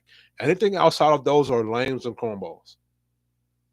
Yet the same black culture we're in say how they love Malcolm X, how they love Martin Luther King Jr., how they love all these educated black folks, but somehow when the regular average man wants to become those things, they're called lame and cornballs. And the ones that get celebrated are the gangbanger, the thug, the pimp, the player, and the mag. So I can agree with Michael J. White to that. You know what I'm saying? Because from Michael J. White's perspective, maybe that wasn't who he was to have different options of women like that. You know what I'm saying? And I think what's happening is that people are mixing up dating casually or regular women and relationships, right? If you're dating and you're playing a number game, like I said, to find a monogamous relationship or whatever relationship you're supposed to find or you want to find, you're supposed to date or play the numbers game and date multiple women as a man, right? You're supposed to do that until you find that relationship, that woman that you could be in a monogamous relationship with. And I think that people tend to get into a relationship with somebody within the first 2 months or the first 2 weeks, where you're supposed to be vetting people for 5 to 6 years before you can say, okay, let's get married. I think that was the issue for I think the Gen X and I think us millennials, because I'm 32, is that we mix up regular dating casually and relationships. Or people are getting into relationships with more than one female within 1 week when you're supposed to just be dating and vet a woman that you see that could be valuable or you're vetting a woman that you see is has a potential to be in a monogamous situation with you, right? So I think that's been the issue.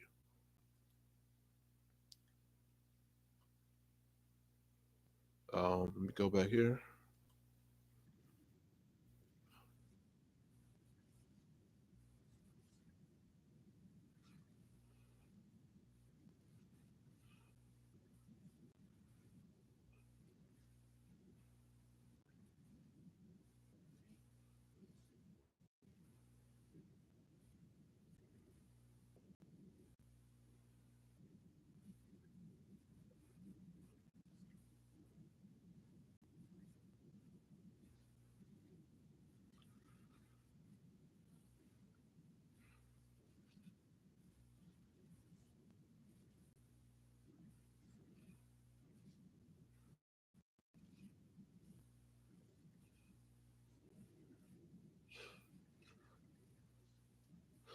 Now, as I said, alpha male could be subjected to a culture, nationality, race, or creed. The alpha male for black culture, right? It can be defined as just that. Nigga that get most of women, right?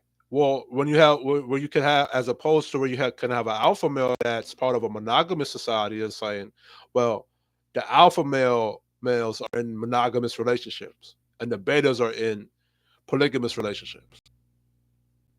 No, so alpha and beta is really subjective to a society or culture or whatever cultural norms. Like it's like Superman, right?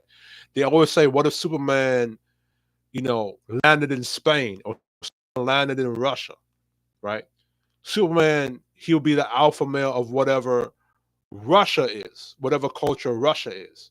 Or if he landed in Spain, he'd be the alpha male of whatever Spain is, or whatever doctrine or societal norms Spain is. Now with black culture, because our societal norm again is the pimp, player, and Mac. That's what the alpha male is in the black culture. It's the pimp, player, Mac. Even though you could have alpha men in black culture, that's a lawyer, that's a doctor, right? That's a CEO of a company that's into science, that's into because there's always going to be a more dominant guy every level of the game, whether it be into a lawyer, whether it be in sports, boxing, religion, whatever. There's always going to be that alpha male there. There's always one alpha and a set of betas, right? So, but in black culture, the pimp, player, and Mac is the alpha male, and the dude that's making money, or a doctor or a lawyer, that's considered the beta or the lame or the cornball or whatever. So it wasn't like the black culture was like an alpha male. They could have been there. It's just that what was the alpha male in culture defined by? You know what I'm saying?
Um, no, I don't disagree with Michael Jai White. And me, myself, and I'm into looking towards monogamy, right? That kind of situation, right?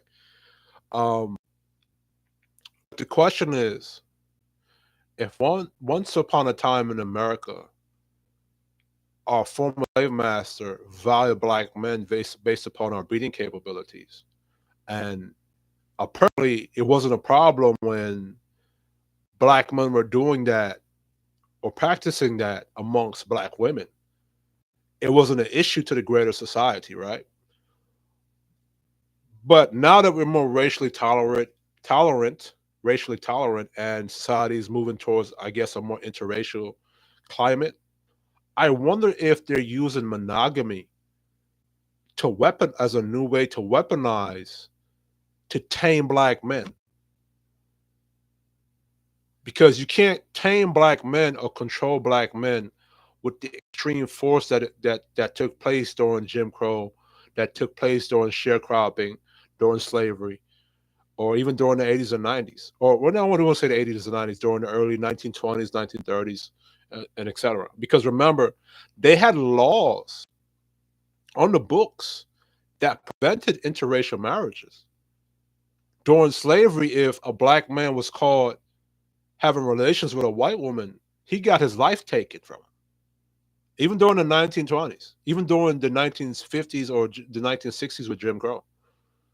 Even in New York, if a black guy, if some police officers during the 1960s saw a black guy with an Italian woman or a black guy with any kind of white woman, he get his ass kicked by it. And then to this day and age, you can't really do that. The only way you could do that now is um, either shame black men, like how you see Dr. Umar Johnson is doing, to date his own kind of woman, or as you see with the thing when you have Russell Wilson versus Future, where Russell Wilson, he's in a monogamous situation with Ciara, and Future, he's like free. He's not in a marriage or relationship. He's more taking the player route. And in black culture, they're using Russell Wilson and his monogamous relationship and pit him against Future, who's not in a monogamous relationship.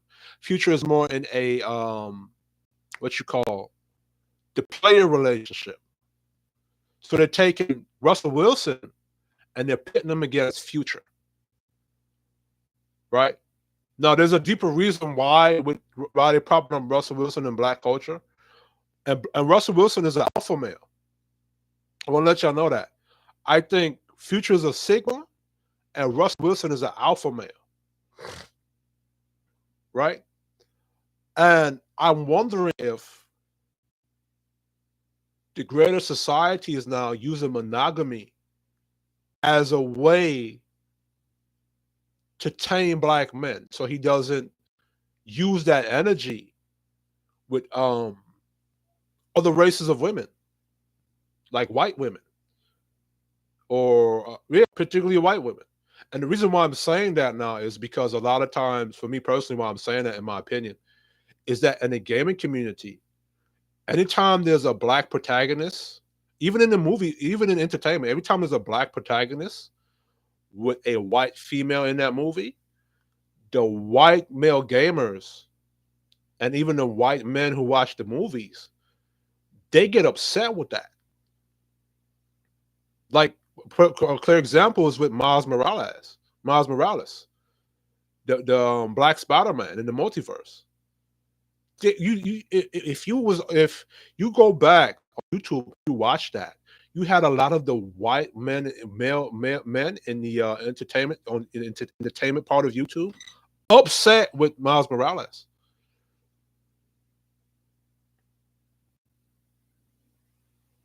And in the movie Miles Morales, he developed some kind of relationship with Spider-Gwen, who was a white female. And a lot of the white men were calling that woke, saying, "Oh, this is being woke. This is race swapping. This is race mixing or interracialism, or they're trying to push interracialism." Right? So I'm wondering if, because I don't disagree with monogamy, I don't disagree with Michael Jai White and and him coming to that conclusion for himself. Me, I tend to agree with that too. But I'm looking at why all of a sudden, if black men were valued during slavery for our breeding capabilities, because it was there to create more slaves within the black race, to create more slaves, to create more profit for that time in the, and even during modern times, like in the 1960s when you had the welfare state, monogamy wasn't something being pushed on black men.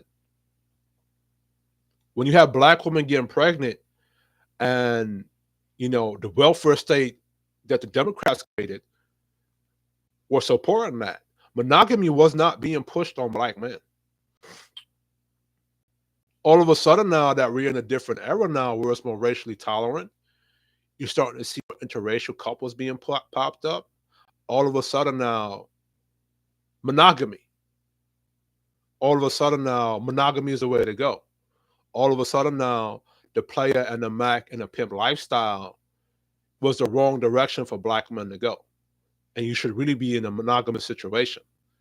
And what the greater society tends to do is, if a black man is out there and he's being honest about his intentions and he's not looking for a relationship, he's just out there, hookup culture, hooking up or having sex with different women, it's a negative. Everybody wants to do a psychological evaluation on the black man's mind and why he has those urges. Meanwhile, they don't do that. They don't do that to Asian men. They don't do that to white men. They don't do that to Mexican men. They don't even do that with animals. Again, go look at the sperm whales mating patterns. Right now, if somebody goes over there and they disrupt the sperm whales mating habits, PETA, or one of those wildlife animal organizations, is going to come lock you up, throw you in jail, and sue you for messing with their breeding habits. Because we understand that in nature, the sperm whale, in order to have more sperm whales in the ocean, you have to allow them to reproduce. Same thing goes for lions and tigers. Tigers is an endangered species. You can't go mess with the tiger's breeding habits. PETA, or one of those wildlife organizations, is going to come lock you up and throw you in jail, right?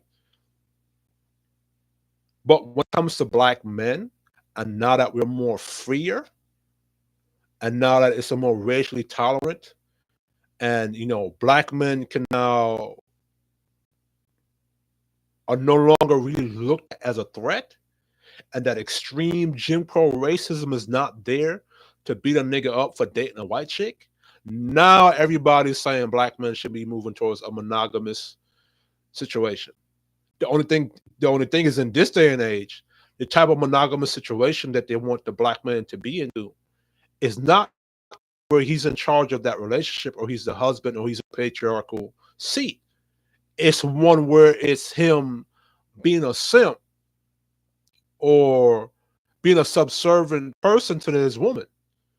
In other words, that woman is taming him or in control of him.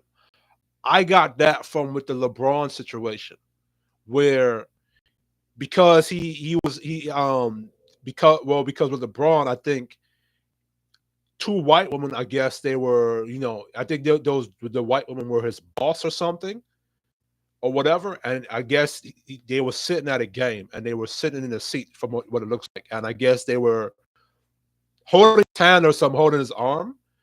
All of black culture responded and said, "Man, he gonna be in the doghouse, or he gonna be sitting on the couch." And I'm going, big old 6 foot LeBron James, who's providing a lifestyle for his wife, who's been in a relationship with his wife for years. You telling me he's gonna be in a doghouse just for sitting with his boss, or his boss is having a conversation with his bosses because they were white women? LeBron James, who was having a conversation with his white bosses, and because of how they were sitting, and they were just holding his arm. They weren't doing anything sexual. They were just holding his arm, and it was because it was two white women. That's what made me think. That's what made me thinking of what I'm thinking now. right? And then we're going to use LeBron James' wife as a way to say, okay, he gonna get in trouble when he go home. So they're not using monogamy as to say, okay, black man in a relationship with a black woman, and he's in charge, and he's the husband, he's in the authority in that household, and that woman is submissive to him. No, they're saying monogamy as a way to control that brother, where that woman is in control of him. So that's my personal opinion on my question of what is monogamy being used for, and is it being weaponized too against men?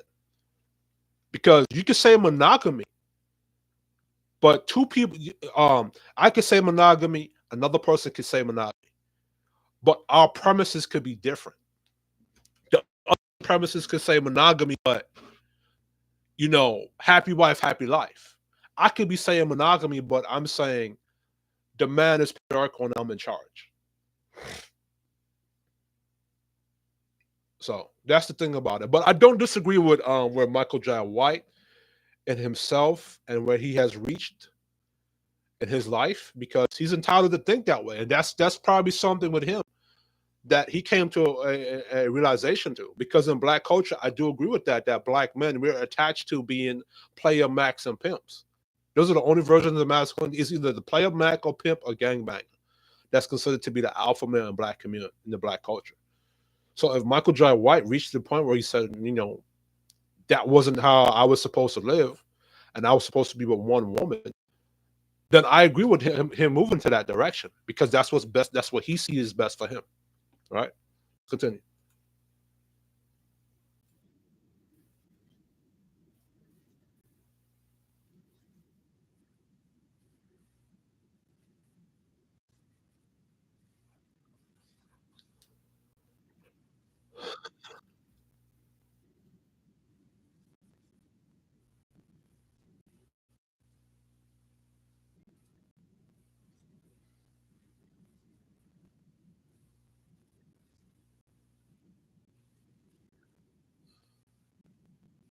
Now let's look at the the more patriarchal version of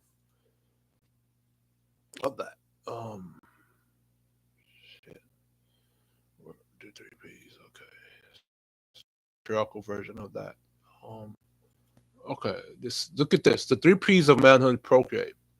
Welcome back to our series on the three P's of manhood: protect, procreate, and provide. And Professor D. Gilmore, look at his big ass family up there. Woo! Them is some stone face, ancient white folks over there. Look at that. Mm. Like up here, it's probably the father, his wife, it's probably his oldest son, youngest son, daughter, right? So that's one, two, three, four, five, six, seven, eight, nine. He did this with both of them did this. So this is the nuclear family that black folks also engaged into, right? And I think this is like this looks to be maybe the greatest generation, or maybe the Victor. No, this is the greatest generation. The Victorian age didn't. Well, oh, this could be the greatest generation of the Victorian age. One of those two. Welcome back to our series on the three P's of manhood. Let me make sure this is being viewed in my YouTube thing. Yes, it is. The three P's of manhood: protect, procreate, and provide. When Professor D. Gilmore did an exhaustive cross-cultural analysis of how masculinity was lived and perceived around the world, these three male imperatives emerged as nearly universal parts of the code of manhood in every culture. His findings are detailed in Manhood in the Making. And the quotes below, unless otherwise noted, come from that book. Okay, he's talking about the books in that paragraph. As we continue on, I want to remind readers that these articles are largely descriptive rather than wholly perceptive. That is, they offer a look at the core standards of manhood that are common to almost every culture, but they do not necessarily endorse the idea that every aspect of these standards should be perpetuated. These traditional male imperatives are neither good nor bad, and in them in and of themselves. It's how they're lived and enforced that matters. I believe a man must first understand these stripped down fundamentals that are common through the centuries of masculinity, and then filter them through as moral and religious beliefs to determine their weight in his life. There's a difference between a cultural concept of manliness and a philosophical one. What Jesus or Marcus Aurelius defined as true manliness can diverge from that which emerged from biblical realities, evolutionary pressures, and social needs, societal needs, and expectations. Or as I cannot say that word. Michael Hertzfield puts it, there's a difference between being a good man and being a good at being a man. It's it is the latter category we are grappling with here. Now, as I was discussing the natural ability, the natural procreating thing of man, right? In nature, that's natural with any male species that are mammals. Even with reptiles, with male alligators and female alligators, or male crocodilians, I should say, right? Even with crabs, even with crustaceans, even with sharks, even with whales, etc. Um, that is mine because since we carry the seed and the sperm of life, that's what nature drives us to do. Now, even though polygamy is how most of nature operates, and even though monogamy, it's their nature, is not the majority of the percentage, right? But at the same time, just because that's how nature functions, doesn't mean that we have to take up everything in nature, right? And when it comes to the natural, man's natural ability to procreate, um, we have to understand that because there's a human element, it can be used for good or bad. It can be used for bad, as with black men during slavery, that even though the slave master at the time was taking black men's natural ability and using it for something negative, right, to create more slaves. But at the same time, that same natural ability that men have, it could be used for something positive, especially in these days and times where um, the population around the planet is decreasing. So, if that's the case, there's probably going to come in a point in time where men have to tap into those procreation, that thing that we're shunning today. There might have to come a time where men have to go find a woman to breed to create more people because of the population decline. Like if you go back to Roe versus Wade, I think that was Roe versus Wade, and how they reversed, where they took away, um, or I think they took away some regulations of black, of women being able to take, not just black women, but I think that was really meant for white women in the white society because the white people's population in America is decreasing. And there was a thing called Roe versus Wade where I think I don't know if they took away the ability, but they did something with birth control and contraceptions and I think abortion, where in certain states it was banned. Or um, if after a certain amount of weeks you couldn't go to the abortion clinic. I don't remember it directly, but something with the woman's reproductive rights, where you know how a woman is able to at 9 months or at 6 months go to the abortion clinics. I think they made it so that you're coming to if you're pregnant after 6 weeks, you can't get the baby aborted, something like that.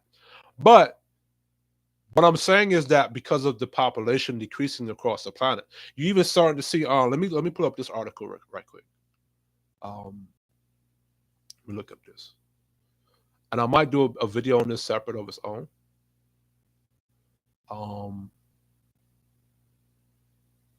but due to the population of the men or population period, even just with the men decreasing, we might have to go into the thing of where the men are procreating with more than one woman to increase back the population or to balance it back out, right? Let's look up this first, and let me look at some other things after. The imperative to procreate essentially requires that a man act as the pursuer of a woman, successfully impregnate her, and thus create a large, vigorous family that expands his lineage as much as possible. Of the three P's, I think the charge to procreate probably has at resonant, least resonance with modern men, and would be the most controversial. There are many reasons for this, beyond the fact that procreate is a word little used these days and tends to remind one of an old preacher who implies it is a euphemism for sex. Proponents of zero population growth movement will say that the imperative to have children is wholly outdated. That while begetting numerous offspring might have strengthened societies in the past, it is now has the very opposite effect. Fact. So I guess they're saying that because remember, society. Remember, if you go back to the medieval times, um, men who went to war were at 20. So men died early because they had to fight for their damn village, or they had to like you have if you have Genghis Khan and shit running around and stuff. You know what I'm saying?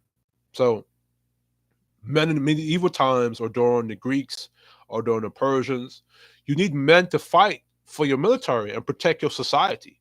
You see what I'm saying? You need men to go hunt. You need men to build, et cetera, et cetera, et cetera. You need women to also support that society, right?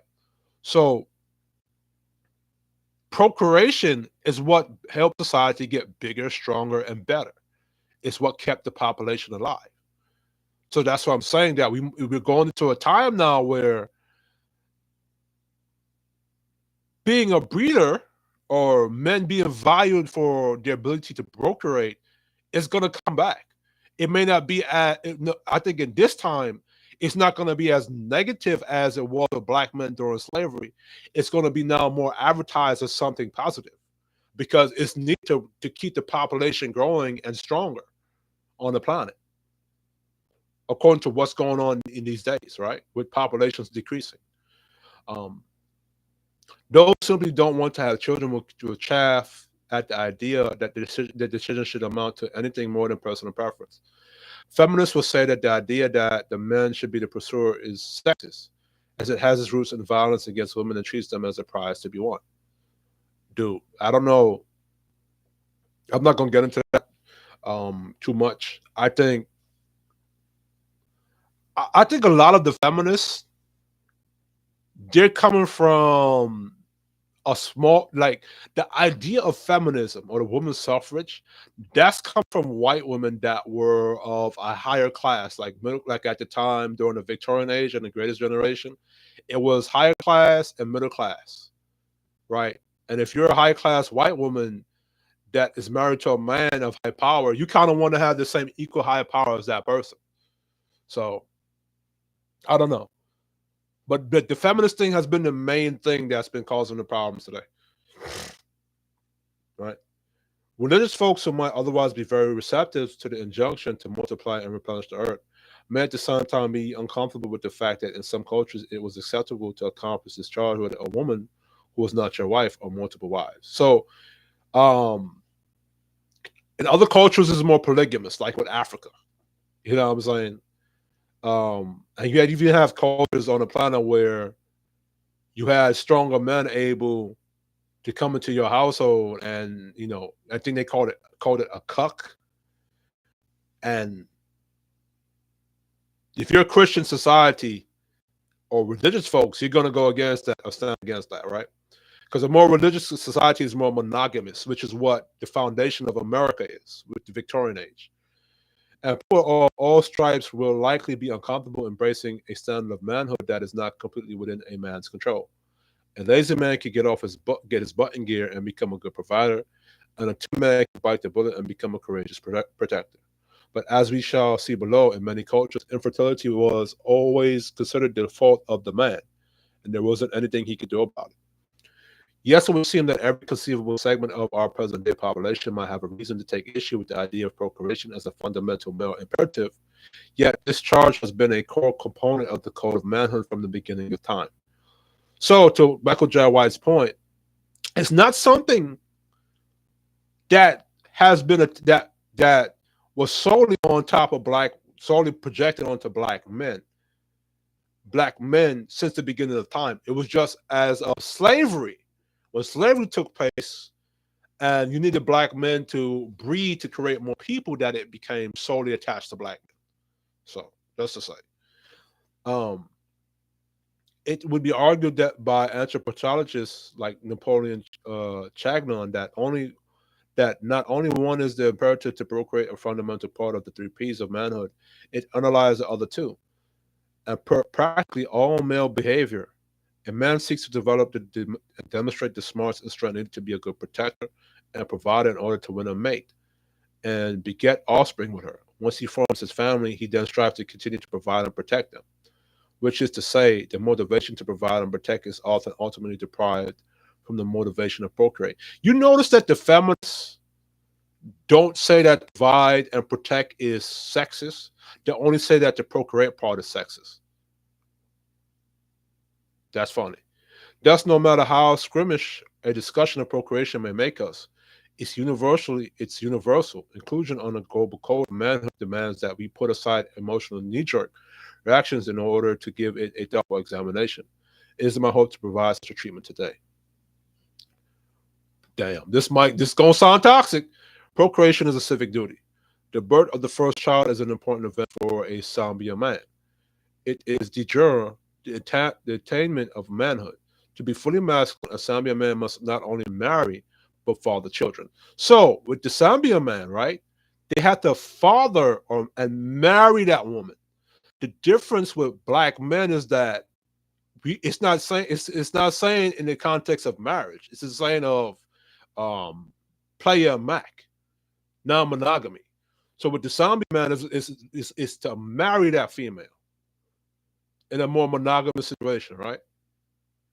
To be fully masculine, a zombie man must not only marry but father some children. Having many children is one of the many social functions that constitute the notion of a cultural competence, which directly enhances group security. And impregnate his wife, the Sambia man has provided himself competent in social functions. Not so far away among the Baruya of the Anga territory. A man gains prestige with each succeeding birth until he truly becomes a man. That is the father of at least 4 children. So, where that in any other culture outside of black culture is something positive, in black culture is now has become something negative. Why has it become something negative?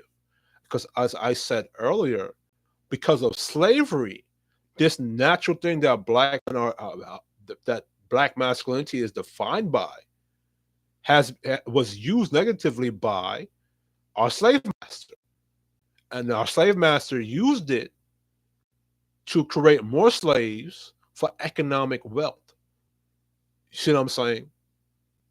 Well, as opposed into other cultures outside of black culture during slavery, that it was used as something to further gain. It was used as something to as a further gain in that society, as a positive to grow that culture in that society, right? Every society erects standards for manhood that are designed to motivate men to overcome the passivity and the timid passivity and timidity inherent in human nature in order to perform the often hard and dangerous tasks that are needed for the community to survive and thrive. So right there is saying that men needs a standard to keep him from being lazy and passive, to keep the community growing and to survive. So that's what that's saying. A man must demonstrate the Grimmer calls cultural competence. He must be useful, effectual, of service to his family and his people, and striving to live the three P's. So right there, that goes against a lot of feminist narratives today. Right there, it says that this is how the man has to be in service to his community and his family and his people. And the three P's: protect, procreate, and provide. It was used as a positive in every culture that where men were in charge of. It's now become a negative when it comes to black men. All right. And one of the feminist narratives is that patriarchal was negative. But right here is saying that this three P's of manhood is meant to be of service to his family and his people. All right. And this is something that defined most men. Right. A man's wins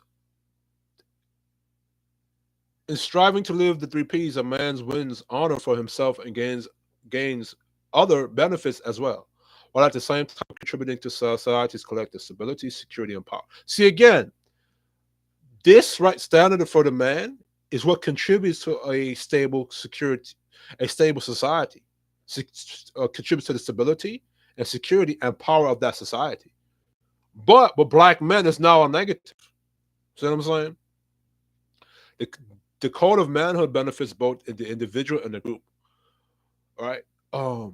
As they say, they're going to explore it. Now look at this family right here. I think that's the mother, that's the father. These are the children. One, two, three, four, five, six. 6 kids. When home ties are loosened, when men and women cease to regard a worthy family life, with all its duties fully performed and all its responsibilities lived up to, as a life best worth living, that evil days for the commonwealth are at hand. There are regions in our land and classes of our population where birth rate has sunk below the death rate. See what I'm saying? With the population decreasing, surely it should need no demonstration to show that willful sterility is, from the standpoint of the nation, from the standpoint of a human race, the one sin for which the penalty is national debt. Race debt and race what? Let me read that again properly. Where the birth rate has sunk below death rate, surely it should need no debt. You notice how it's showcased in the white nuclear family? Oh, okay. It might show some niggas, some indigenous niggas. Why these up here are well dressed, but these niggas down here is dressing underwear and shit? Sunk below the debt rate of a nation. From the standpoint of the human race, the one sin for which the penalty is national debt. Race debt, a sin for which there is no atonement. No man, no woman can shrink the primary duties of life, whether for love or the ease and pleasure, or for any other cause, and retain his or her self-respect. Theodore Roosevelt. That's why we moderns tend to think of sex and children in terms of our personal pleasure and fulfillment. In the ages past, procreation was seen as a civic duty. The number of children a man begat strengthened those societies on a variety of fronts.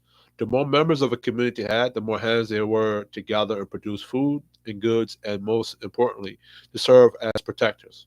The size of the size of one village, along with its men, reputation of fierceness was crucial deterrent in convincing enemies not to even attempt to attack. Ah, to the black culture. This is the importance of having fathers and black men as the head of your household, right? And because our women have chosen to rebel against our house and contribute into Planned Parenthood and decreasing our numbers, you no longer have men strong enough to defend your black community. The same is going for America in general, right? Right?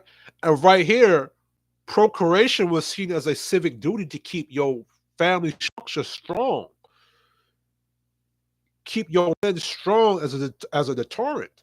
Whereas now, and this is no knock to Michael J. White personally, just used his because I agree with his, if that's what's best for himself. This is no knock to him. I'm addressing that talking point in general because that's a common talking point now, right? To say that black men's natural ability to procreate is a negative. His ability to have this article is in the context of a nuclear family, and I think Michael J. White, he's in a nuclear family. He has a nuclear relationship, right? Um, but I'm attacking the point where procreation, a man's natural ability to procreate, is seen as something bad. Because as this right here sounds familiar to the polygamous argument I was talking about earlier, right? But in this one, This is more talking about the man's reputation and what having a patriarchy does, right? But with black men, procreating is seen as a negative now because of past how it was used in the past by our former slave master. Is used as a negative. So now in today's day and age, if a black man is procreating with multiple women, it's seen as a negative. And even if they want him to be in a monogamous situation, it's not in a situation where it's like this, where it's a nuclear patriarchal family. It's where he's in a situation where that woman is taming him or is in control of him. Not saying that I'm not saying that that's with Michael J. White's situation. I'm speaking in general, right? Shit, damn. You know what? Maybe I should do something.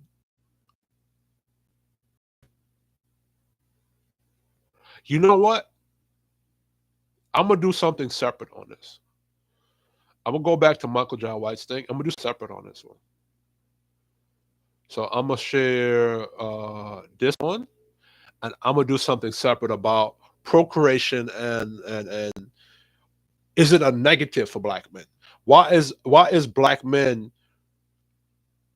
and his ability to procreate now being weaponized against him, and is monogamy used to tame a black man instead of to propel a black man? I'm gonna do that in the next show, but I want to review the rest of this Michael J. White's stuff.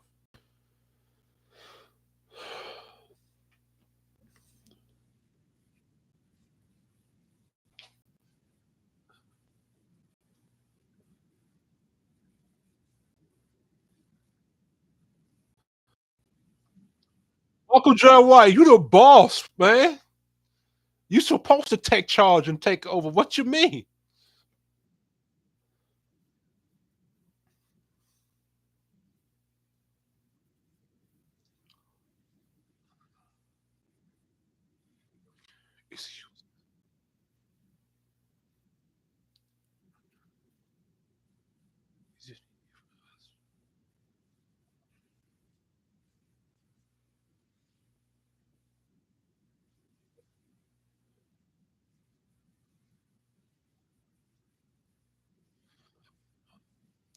I honestly think that I think I said this earlier. I think Jillian White, that's the average woman.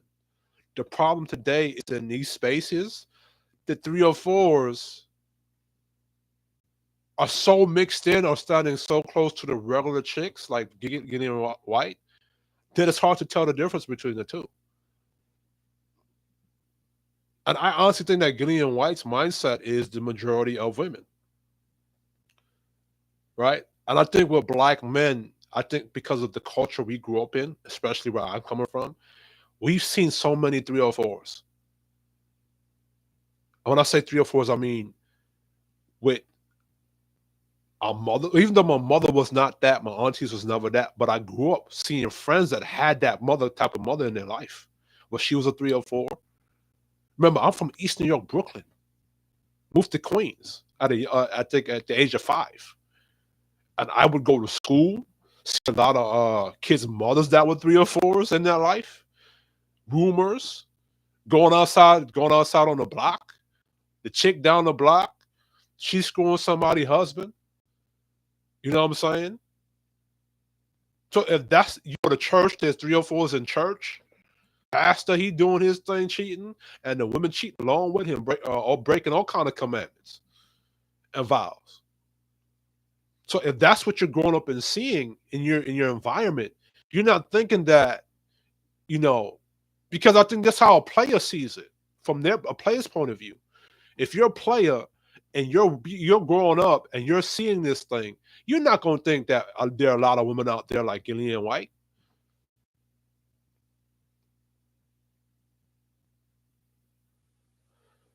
Not because now people are going to say that Gillian's White mindset is not the majority of black women. That Gillian White's mindset is the minority in black culture.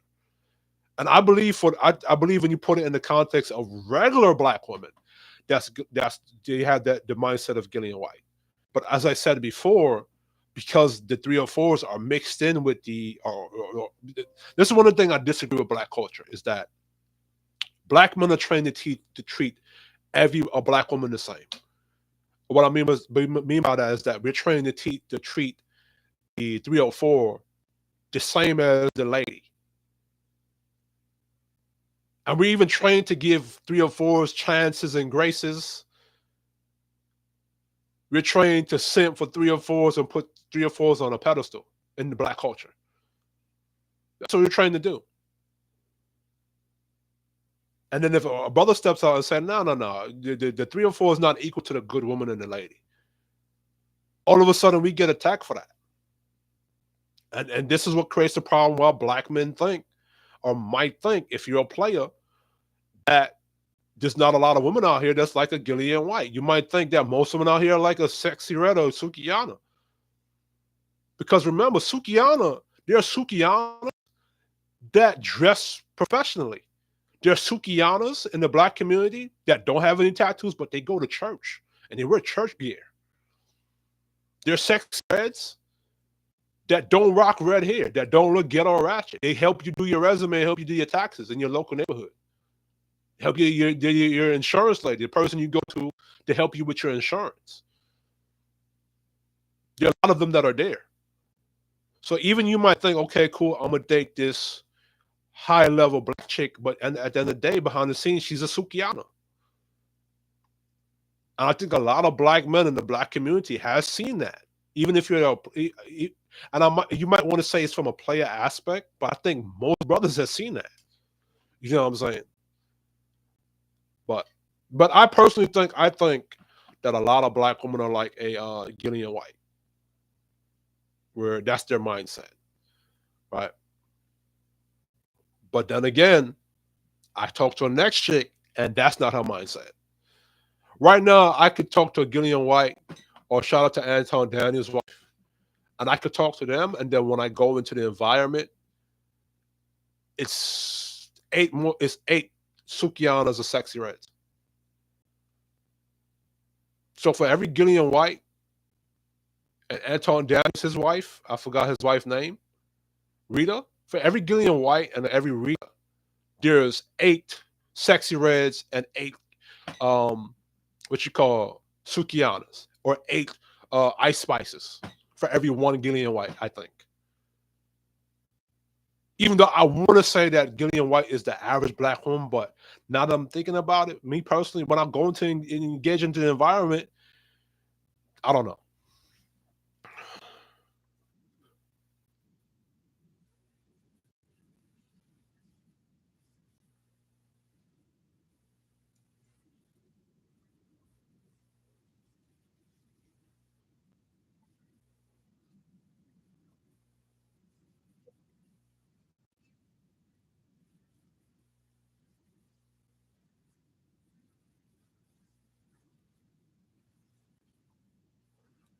And see, that's again, that's what I don't like about the alpha and beta.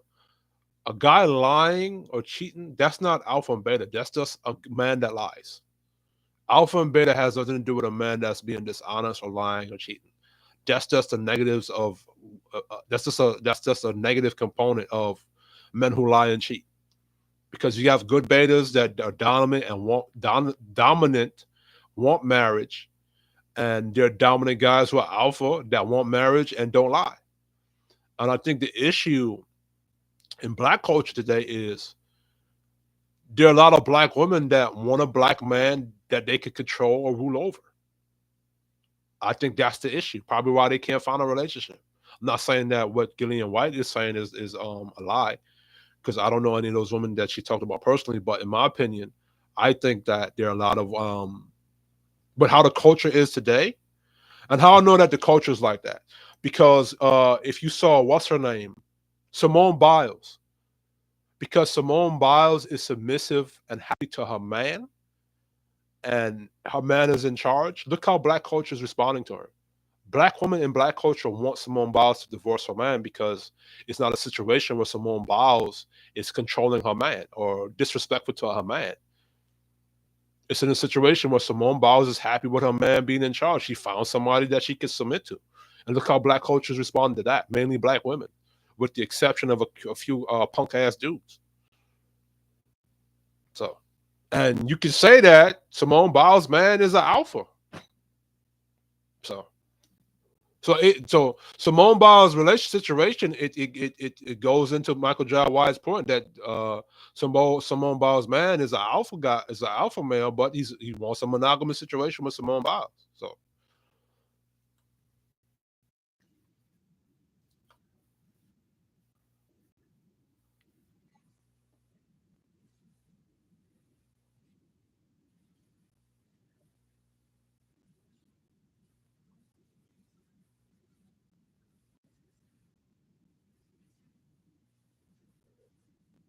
yeah, but the thing is, like I said earlier, if you guys are just dating, you have to prove that. Like it's just like what you did with Michael Jai White.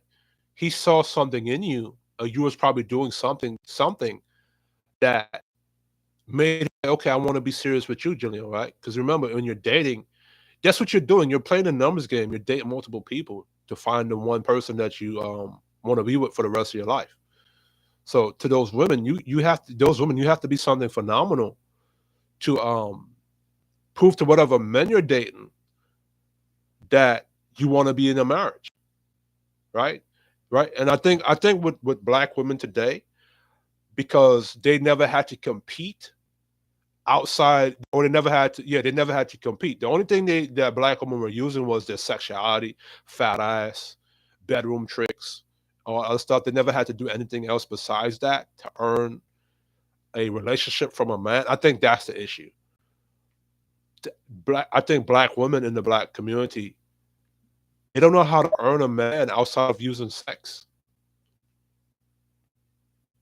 So now, if you're a guy like myself and that's all you're presenting, I'm not gonna give you that opportunity. I'm not even gonna have sex with you. I'm just gonna walk away because that's all you're presenting to me. You're not presenting to me that you want something serious. So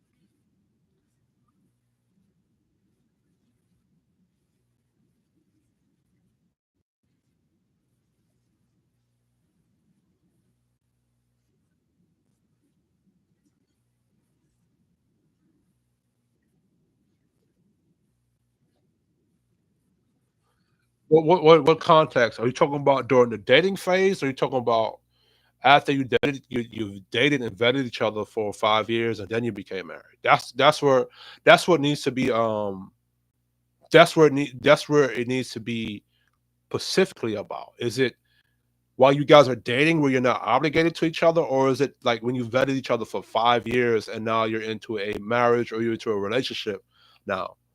If those insecurities are where it's being is where it's popping up. Because if you're just dating, you shouldn't have those insecurities. You're not obligated to anybody when you're just dating. So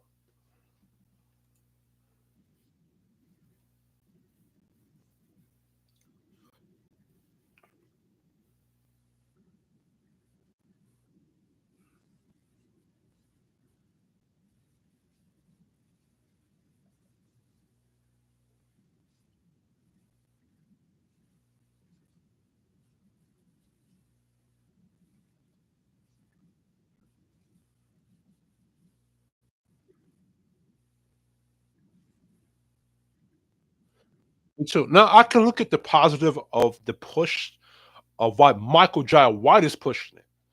Right. What I was talking about earlier was something objective, and while the rest of the world might be pushing black men to monogamy as a way to maybe control or tame him, but I can see where the positive why Michael Jai White might be pushing it.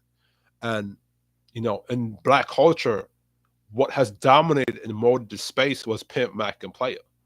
Right. So now, if you have more black men like Michael Jai White pushing more of a traditional situation now, or a monogamous situation, it can mold the space or the environment to being a lot better in black culture, or in a more balanced um,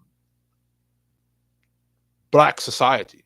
As my man Angerman would say, men control, manipulate, or mold the environment. And one of those ways you could do that is by influence.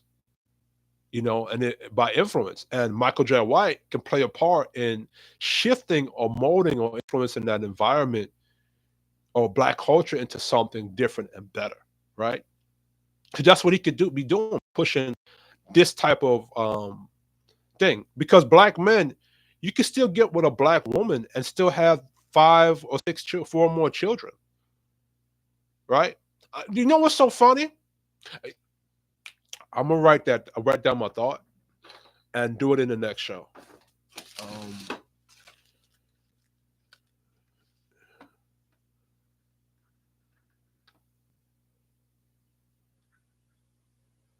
Hold on, I'll have to write down this thought that I had.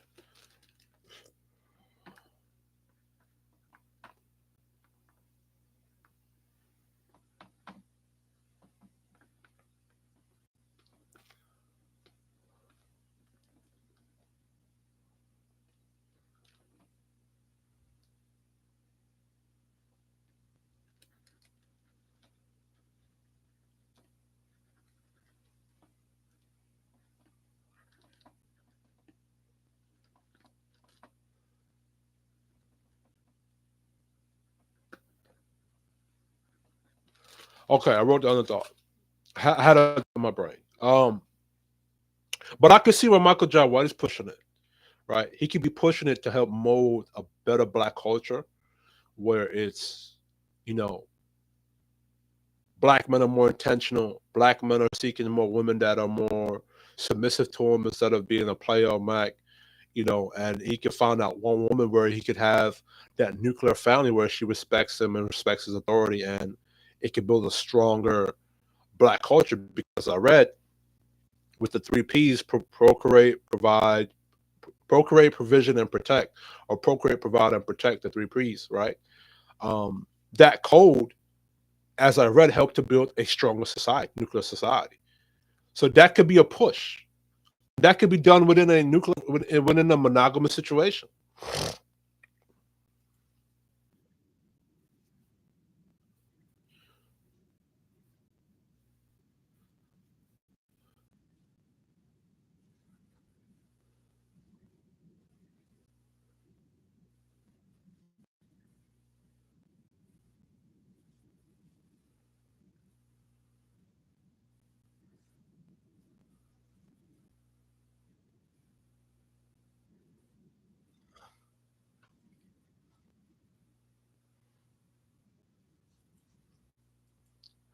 Like um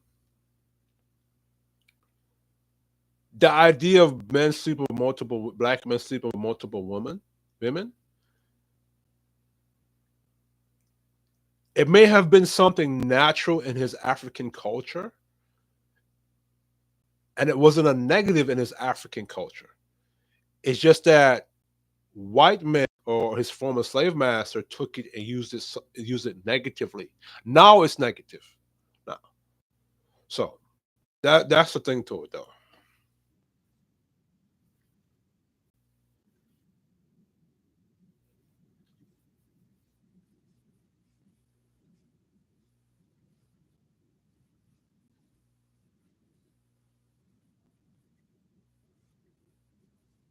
Facts, facts,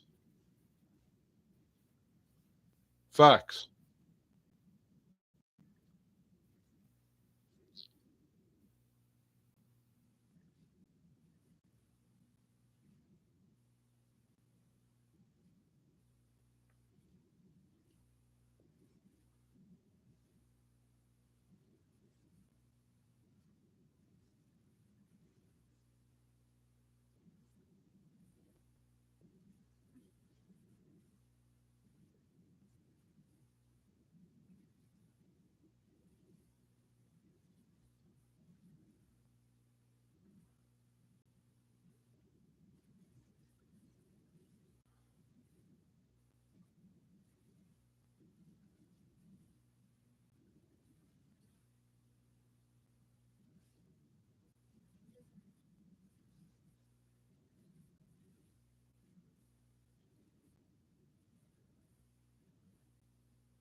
No, my man Izzy Bands, he was trying to explain this same concept to Fatty on another podcast that I reviewed, but nobody wanted to believe Izzy Bands.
That's the pimp culture right there. He talking about.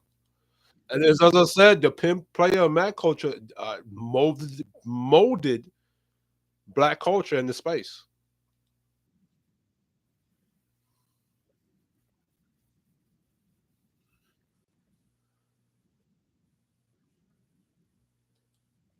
And you know what's so funny about that? There are men like that on YouTube. The Angry Man, the Anton Daniels, Kevin Samuels was that. Well, I think Kevin Samuels, that was his message towards the end. Um, there are a lot of brothers in these spaces who are black that do speak of that monogamous companion relationship, but those men on YouTube get hated on by the players and the Mac and the pimps on YouTube. See what I'm saying?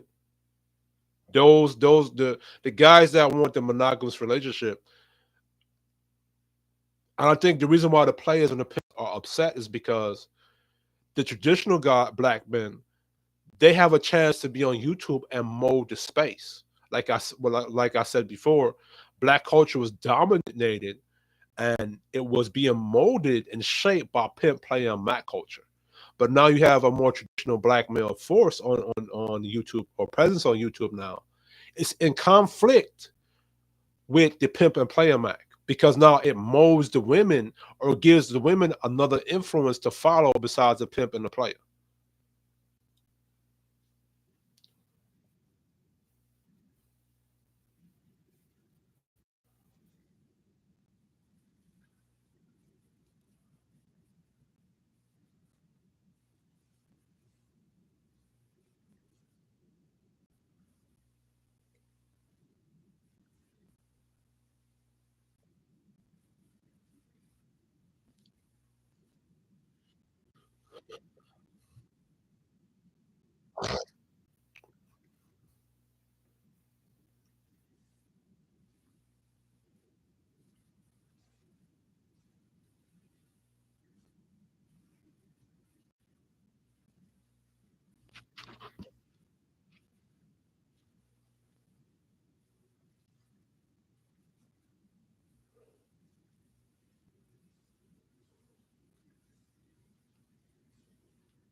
Yeah, I don't think YouTube or MySpace. Well, in 2010, or I think 2010, 2009, Facebook was just picking up. Before that, it was just MySpace and I think well.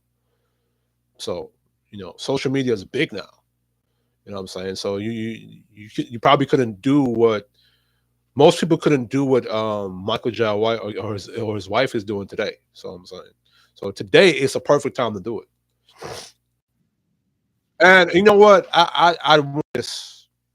I want this on YouTube because it's too many of the whole 304 hookup culture, pimp player, and Mac bullshit on YouTube. Even though I have no issue with those brothers who want to live that like kind of lifestyle, but at the same time, that those lifestyles has been the only lifestyles molded in space. So I would rather see more of this nuclear family monogamous thing for black men to kick off on YouTube. And when I say that, I mean where the black man is the husband and the authority in his household, not where the woman is disrespecting the black man.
Yep, yep. Same here.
That's what I'm talking about.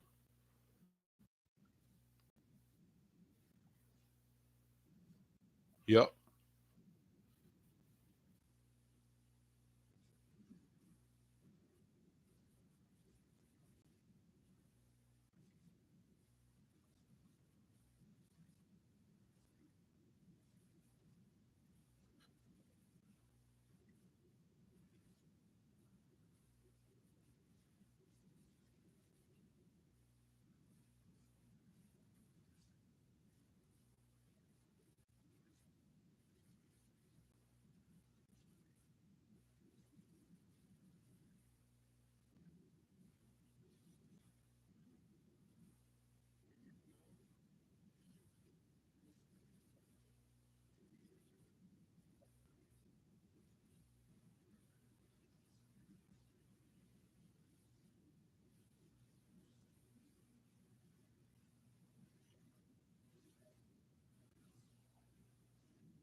I wish that was available for the men because there are good men out there where they were because now we're in a space where it's always the man's fault, right? And there are plenty of brothers out there that are good men where the women fucked up their lives, even though he was a good dude.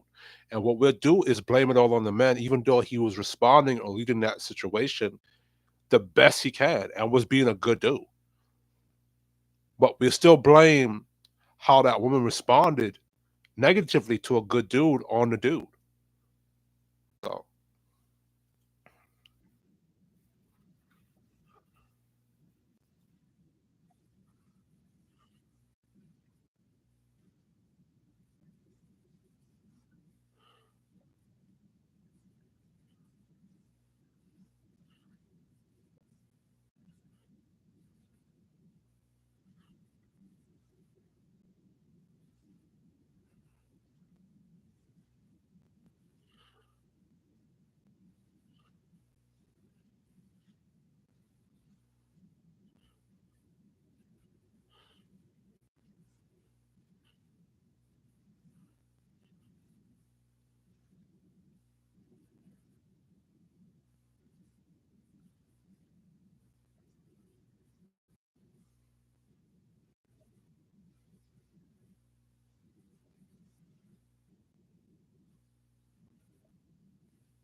no, most dudes in the space will say he's simping. He's simping. No, the only issue I have with that is that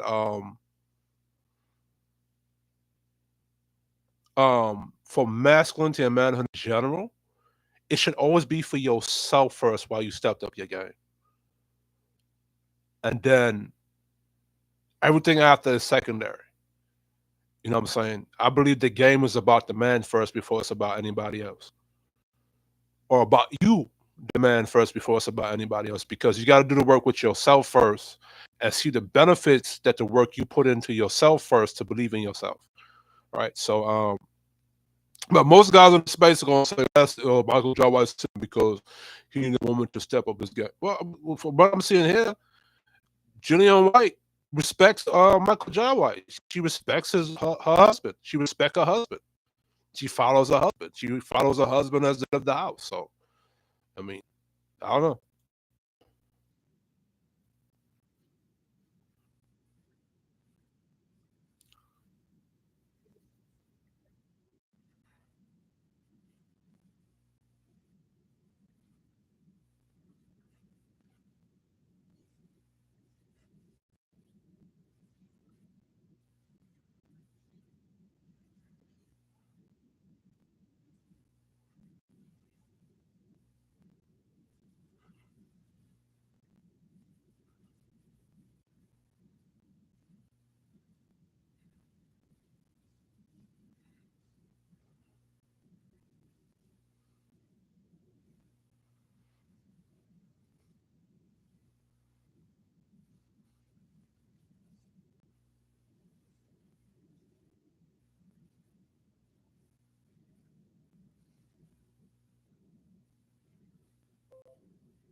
Whoa.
I think it was. I think during the greatest generation and the silent generation, it was something in the boomer generation and during Crow or during the 19s, the 80s, and the 90s, it got lost.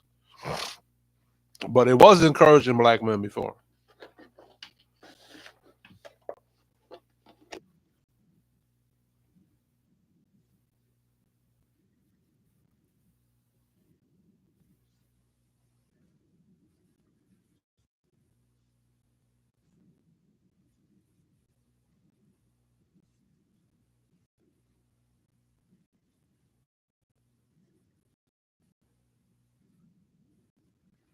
Well, I didn't like what Jillian White said. She didn't say that she became the best version of herself for him.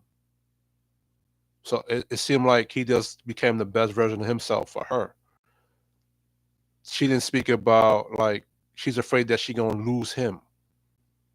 So that's why she continues to work on herself. That's the balance that is missing. It's always the man being the best version of himself for the woman, and the woman is not being the best version of herself for that man. Now, Jenny White could believe that. Maybe she forgot to say it. I'm not saying that she doesn't believe that or think that. I'm just speaking in general now. Um, because with black men, one of the other issues with us is that we don't put ourselves first, right?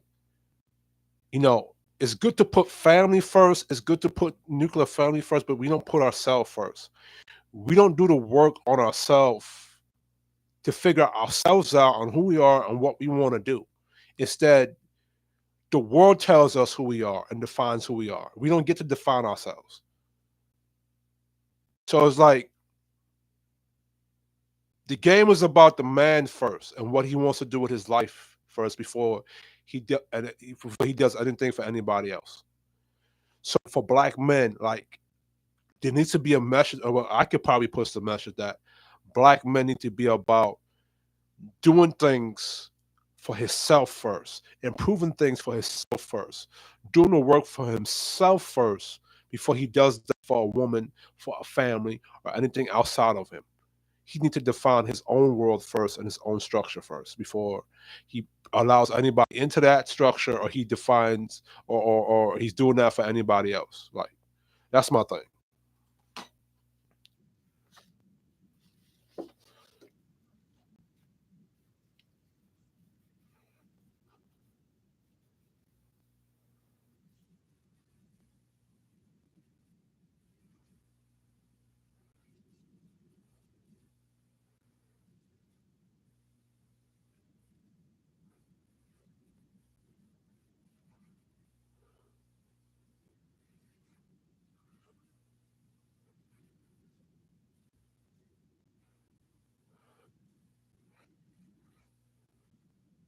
I think Michael John White is pushing for that family thing, which is what the black community needs. Um, my vision of myself was to be a hero for society. That's why I changed up from being a scientist to a I wanted to be a firefighter because of 9/11. Um, and I was amazed. Well, how I wanted to be a firefighter was that I went on a field trip during pre-K or I think kindergarten, and I went to a firehouse, and At that point, that's what I wanted to be. And I think when 9/11 happened, I think I was in the first grade or second grade at the time. That's when I said, okay, cool. I want to be a firefighter even more now. And then as I got older, I wanted to be a Marine, and um, I wanted to play college football and then become a Marine.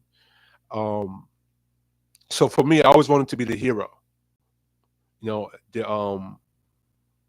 the guy that's willing to sacrifice for his God and country. So that was me. Um, I think for black men, before we say we want to be a husband or you want to be a father, he has to figure out what he wants to be for himself first. Before he say he want to be a pimp or player or Mac, and I think black men need to evolve and get away from that, not for it to benefit the women, but for himself, right? Um, because the only reason why the average black woman in our culture today don't want black men to be a pimp or a player is because she has to now compete. She don't want to compete. You know what I'm saying? But for black men, we need to start defining how we want to rule ourselves, how we want to run our house, how we want to define a community. How do you want to, before we can define a community or a house, how do we define our own identity and our own individuality and how we want to operate as men in the world? You know, when slavery happened, it took away that chance from black men. Then when Jim Crow came about and sharecropping came about, black men did not get that opportunity to sit down and say to himself, "What the fuck do I want to be?" Because we were sitting up, the black men that came before me were sitting up there fighting white supremacy, sitting up there fighting Jim Crow, sitting there fighting the Ku Klux Klan, the Nation of Islam, the Black Panthers. Black men were going to war in this country, fighting the establishment and fighting our former masters to free ourselves from our former masters. So black men never had that peaceful state to sit down with themselves and say, what the fuck do I want to be in life? What black men have been doing is saying, I gotta fight for my woman, I gotta fight for my children, I gotta fight the government, I gotta fight. Now I have to fight my own brother. Now I have to go to war with my own woman because my own woman is going to my enemy against me.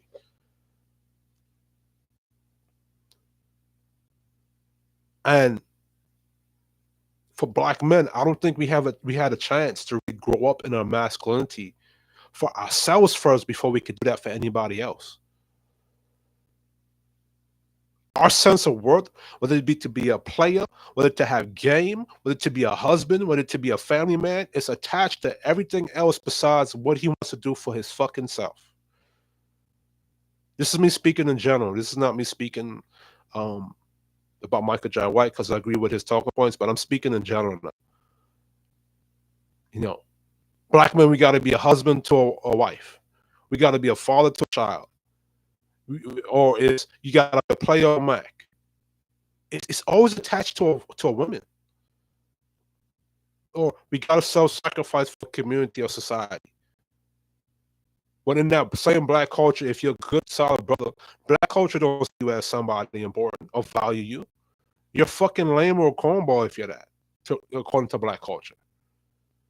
And if you step out your culture to find something better, you're demonized for that. You're judged for that because you stepped outside your race to go deal with another person or another female woman, another race of woman. So at the same time, black culture wants black men to deal with a culture that don't respect him, don't value him, and then when he steps outside the culture where he is valued, he's demonized all the way around, judged, condemned, and demonized. And it's in a space now where that extreme threat, as Michael J. White said, that extreme threat of racism is nowhere near now. It's an easier time.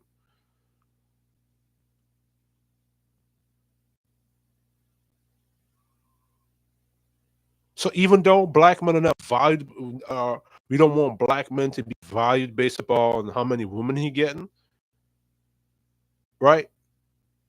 I don't think he should be valued based upon if he could be a husband or a family man either. right? He should be valued based upon what he wants to be for himself first before he can say, okay, I want to have a family, before he say, okay, I want to be a husband or a father. Because he has to feel the value in himself first before he can say that, to look towards that. Those are things that come secondary to that man. He has to come first. Why does he has to come first? Because he has to go find a woman. He has to lead himself to find a woman, the right good woman for him. Then he has to now create a family with that woman and lead that family. But before all that happens, he has to define himself on what he wants to do. And I think that's what black men need to do, be able to do. Define how he wants to live. But anyway, shout out to Michael Jai White. Shout out to Gillian White. I respect y'all. I think that um, your influence, Michael Jai White, can definitely help to mold the culture into a different space, or push the culture, or lead the culture in a different space from what it is now, with the Sukianas and the Sexy Reds and the players and the Mac ass niggas that you see walking around. You know what I'm saying? But shout out to you. This has been Kish Gaming Nation. Subscribe, support, donate to the channel. I'm out.